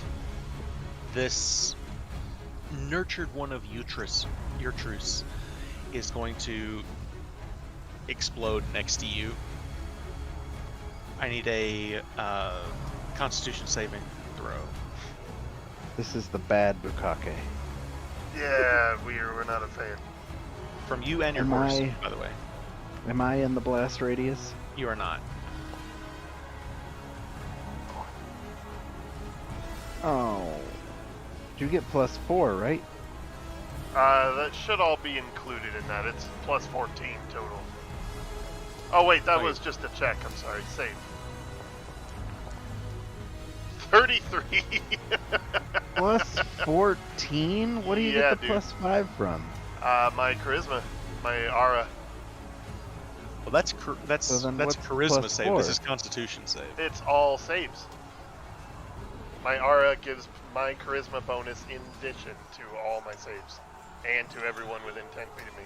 So, that is a success. Is that for both you and your horse? No, Cool. I can't seem to figure that one out. So we go to Constitution. She's got a +1 to saves. So I just click it. Oh, okay. Save throw. There it is. That is not enough, so she will take the damage. Oh, I'm sorry. I rolled a charisma save. It's like something is wrong there. Yeah, +5, +2. My charisma check is. So save. she does succeed then. No, I rolled a charisma for me. So, if you Okay, want to but take the first. When you add all the things to it, and I'm just using the numbers, these are successes with your aura Well, and his- everything. His Constitution isn't +14. It's Yeah. the my- Constitution ones are accurate. You just need to add +4. So Okay. if we go for my first roll for my con save, it's 19 plus 7, so 26. And then Okay. Rose's is 6 plus 1 plus 5, so 12. Okay, she's gonna take the damage then, which is 46. 13 points of damage to your warhorse. Okay. Oof. Sorry, say again? 13. 13. 13? Fuck. 13. damage. 1-3. She's at 6 health. All right, and that brings us back to Bartholomew. Sorry about all that. No problem. It's all good. Strength saving throw for me? Sorry? You're asking me for a strength saving throw in the chat. No, I'm not. I don't know where that's coming from, but ignore it. Alrighty. Oh, you used trample on me somehow. I didn't intend to. I don't know where that came from. Sorry. It's okay. Rose, Cason's getting back for our luck. pick a team. Pick a team, girl. Okay. So I'm gonna come. No. Bad cursor. No, I'm gonna bad. come around the thing here. And I'm gonna cast Cone of Cold.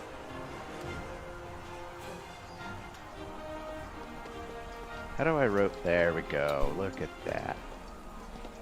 60-foot cone. Yes! Look at it. It's beautiful. Indeed it is, good sir. Wow. Oh, I gotta... Excellent. Alrighty.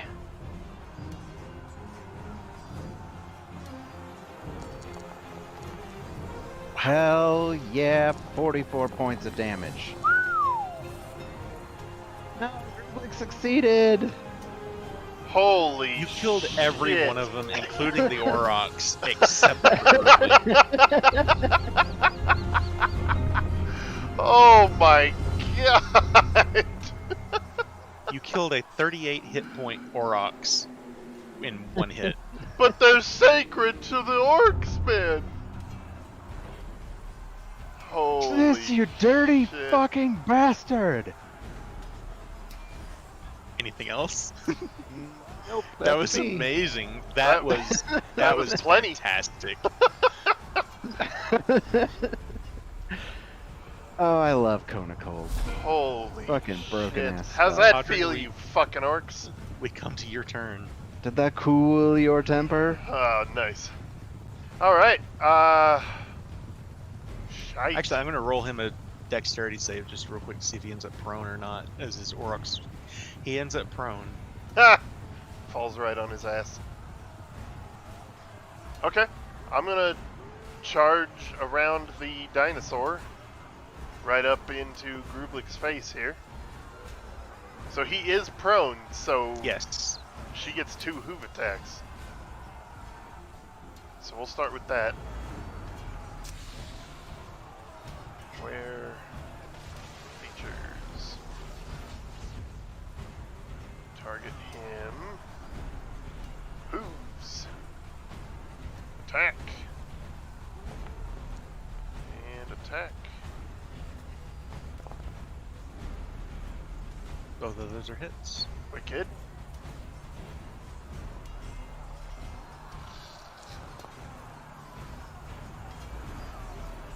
Couple bits of damage here from hooves slapping down on him. And then I will slide my hand down to the very end of Azure Edge's handle to get the most reach and swing down at him as she's trampling on him.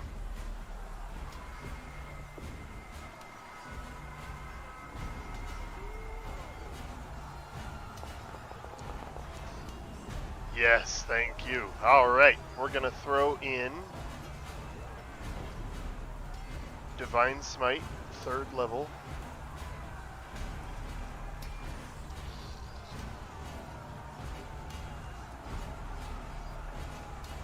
Is he fiend or undead? He is not. Okay, just gotta ask. So it's that and Not yet. that, right? 13 and 11. And then again, with feeling. And again with the Divine Smite. This time we will only do a 1st level.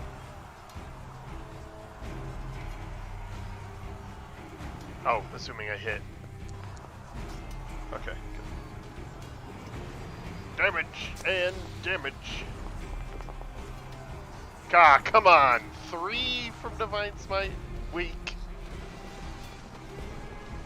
Alright, that's me. Beat up on the Grublik. Alright. The first thing he's going to do is use a bonus action to regain 20 hit points. Son of a bitch.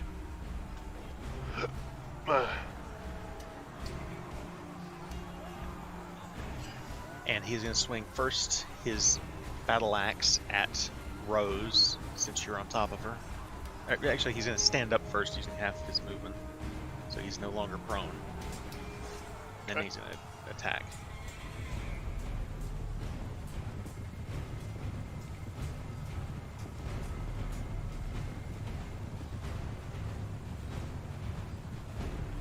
Actually, he needs to roll a wisdom save first.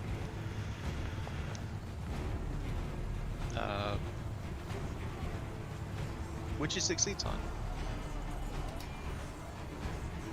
His first attack is against her. That is a 23 total. Yep.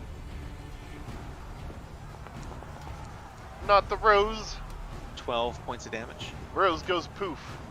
I need you to roll a dex save. Fuck.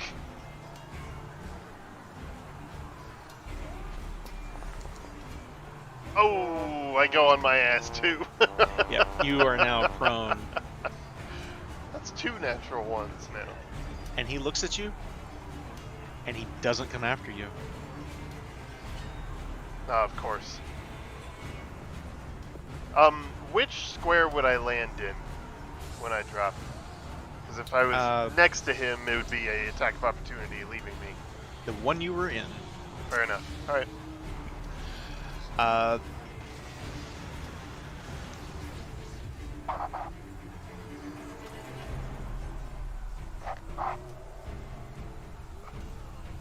Yeah, he's going after Bart.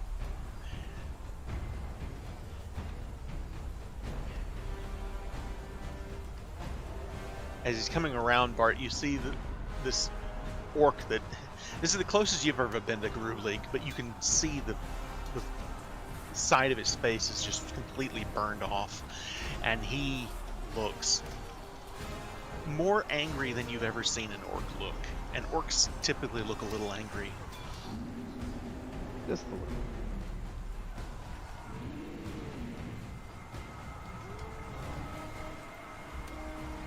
And that ends his legendary action.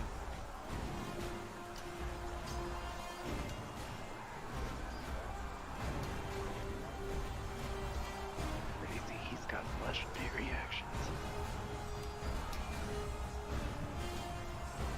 Todrin, this guy's going to come after you and swinging a great axe. Alright. That's a natural 20. Fuck! That's gonna hurt. That's a natural 10 for a 13 total. Ooh. Wait, with the crit damage? Oh, you're right. So 23. Ow! Thank you. Uh-huh. Gotta let something go well for you.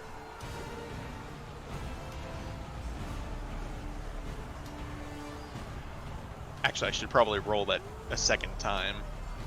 That's how that's supposed to work. Let me roll it a second time. Okay. And you can just take the difference back. Well, I rolled a natural 11 that time, so it's actually One more. One more. Nice. Sorry. Fine. Jesus. This orc is also going to come after you from behind and swing her great axe. That's a half-dead Todrin, folks. Natural 16 is not enough to beat your armor class, so you managed to use your new shield to push her back. Todrin, you're now surrounded by orcs on one side and Esvele on the other. I accidentally rolled that with advantage, but I succeeded the first time? What the hell? DC 72 Constitution saving throw. What the fuck? What is that for? I don't know. It made me roll two. I don't know where that's coming from. That's not a thing. Don't worry about that. Okay. I have no idea where that's coming from.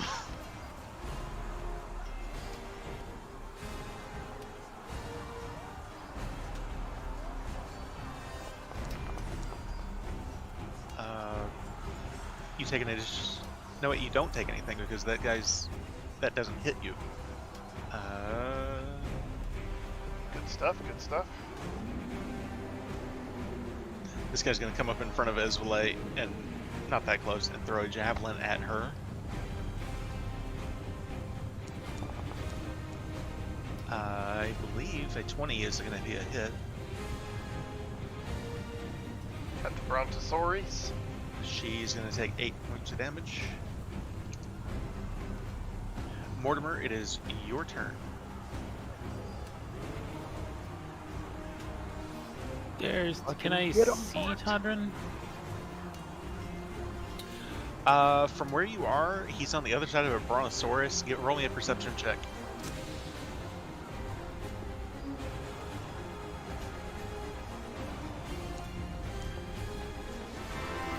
You can totally see him. Oh, Yeah, you can totally see him.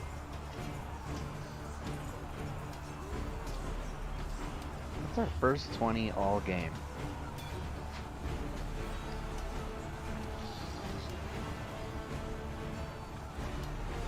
and he's like half dead. Todrin, how would you describe it? Me? Yeah, I'm bleeding. Officially.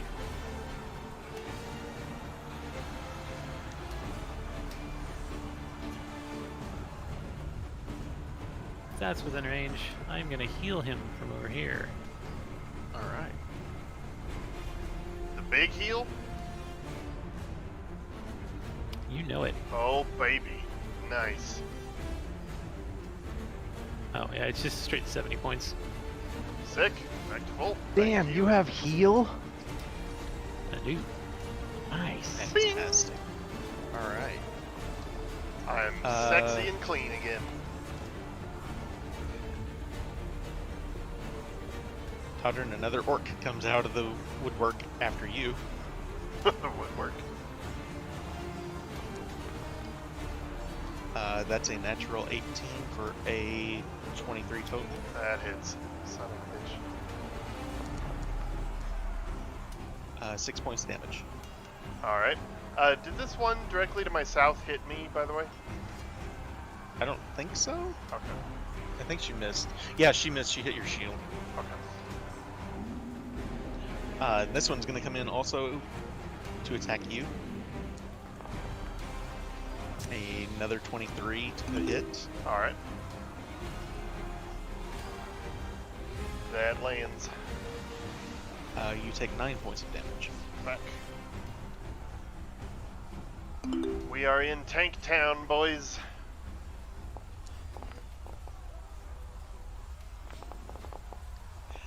This one's going to come running around the side and throw a javelin at you, Bartholomew. Uh-oh. What's the total? 17 to hit. I'm gonna cast shield. All right. And it deflects and it hits more. No, I'm kidding. Hold on. Oh, the lag. Blam! Shield! Oh, that's cool! Swing. Very sick. This Now one's my gonna AC is 20 until my turn. this one's going to come running around and throw a javelin at Hezbollah. That's a hit.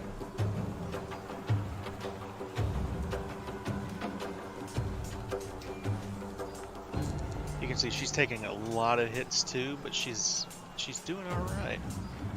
That's the point. You do now see some blood, but she's looking all right. And that'll bring us to the top of the round, but we're going to go to the battlefield first. So, let's go with the Blood Axe Warriors first. 3. Keeping up that beating on the fuck. The shattered teeth. And then, are they returning combat? They are going to return.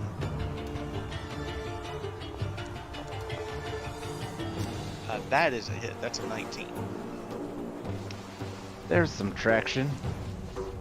Not that I want them to That have is it, a but 15 to the toughness. So that brings shattered can teeth. I do a text thing? I think so.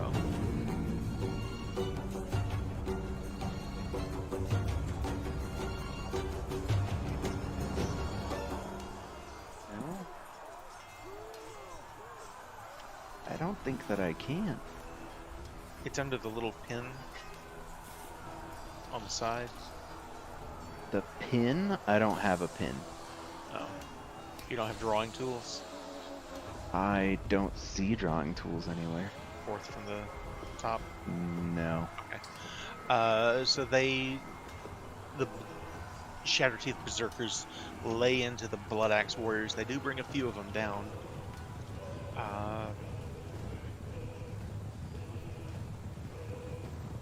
You want to do Zelifar? Sure. Yeah. 3 to the manticores. Come on. Fuck! This is going great.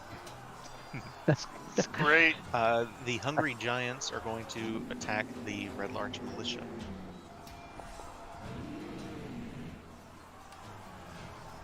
That was almost a natural 20. Fortunately, it's only a 10. 10 is their toughness, though.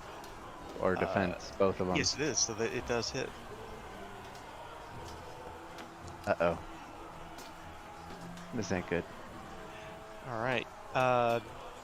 That's a 12. So Which is 2 points of damage, because they're brutal. Yes.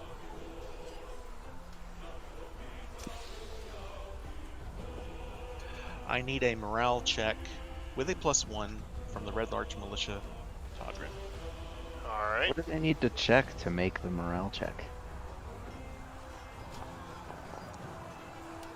Fuck.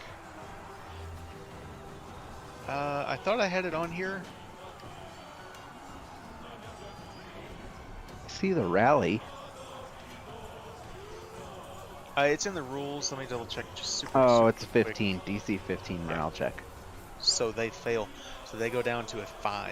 I will go ahead and use Use their their courageous? things. Yeah. Yeah. All right.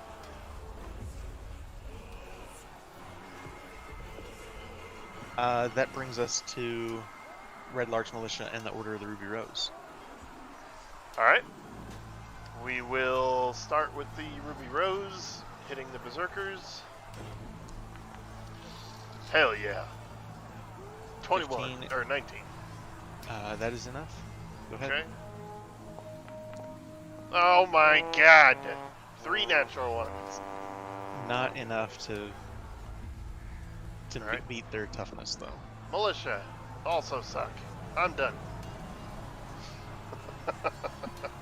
Alright, the Manticore Riders are going to attack Zelipharn. Oh no. That is a 18.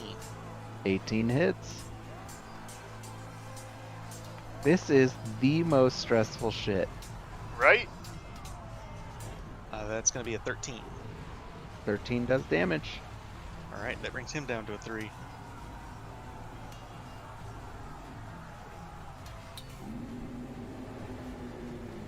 There's probably a better way to mark these, but I don't currently know what it would be.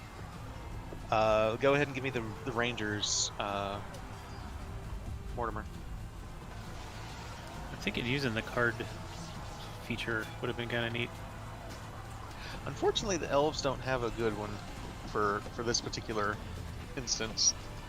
Well, I mean, you could have like each one of these things here be a card, and then you could like overlay like, a value on the card. So using the card feature within the new version. Oh, I see. I mean, that would take some setup, but it might be kind of cool because then you can like, you know, drag it over to see who's engaged with who and stuff like that. I don't know. But here That could be goes. cool. So you elves, like, you clearly don't know how to use bows. You were just missing. So just take one more shot at the Manticores. See what you can do. I don't even care anymore. Just do your best.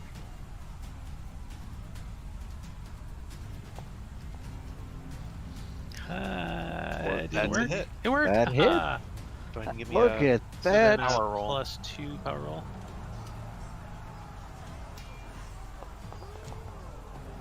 There Oh, we yeah. go. There we Some go. traction. Alright. Which means they get to make a stupid ass fucking morale They- check. They get to do make a indeed. stupid Yeah, ass Two out of fucking. two then, right? 2 out of 4. Stupid ass fucking. Suddenly their power jumps to 23.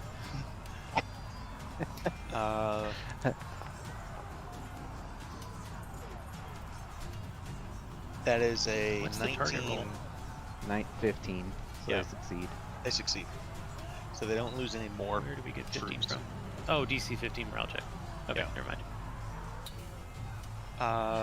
That brings us to the Boar Riders, who are still in combat with the Order of the Ruby Rose. Yeah.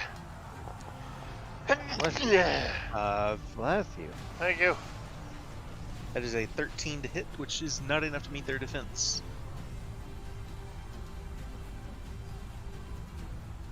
Great So, Odin's Raven. this battle is actually looking pretty good for you guys right now. I'm going to ask, it is currently 7:30. Do we want to pick this up next time? Or do you guys want to go another round or two? I think you guys had an invitation to get to, right? We do. If this is a good stopping point, maybe we should. Alright. I'm terrified. Grublik is gonna fucking fuck my day up. I tried to hold him. It's okay. Because he's got 3 attacks. So Luckily, we're my AC is 20. That's true. So we will pick this up Thursday after next, the 23rd. It is We in will my see. calendar. We will see what happens when we continue with the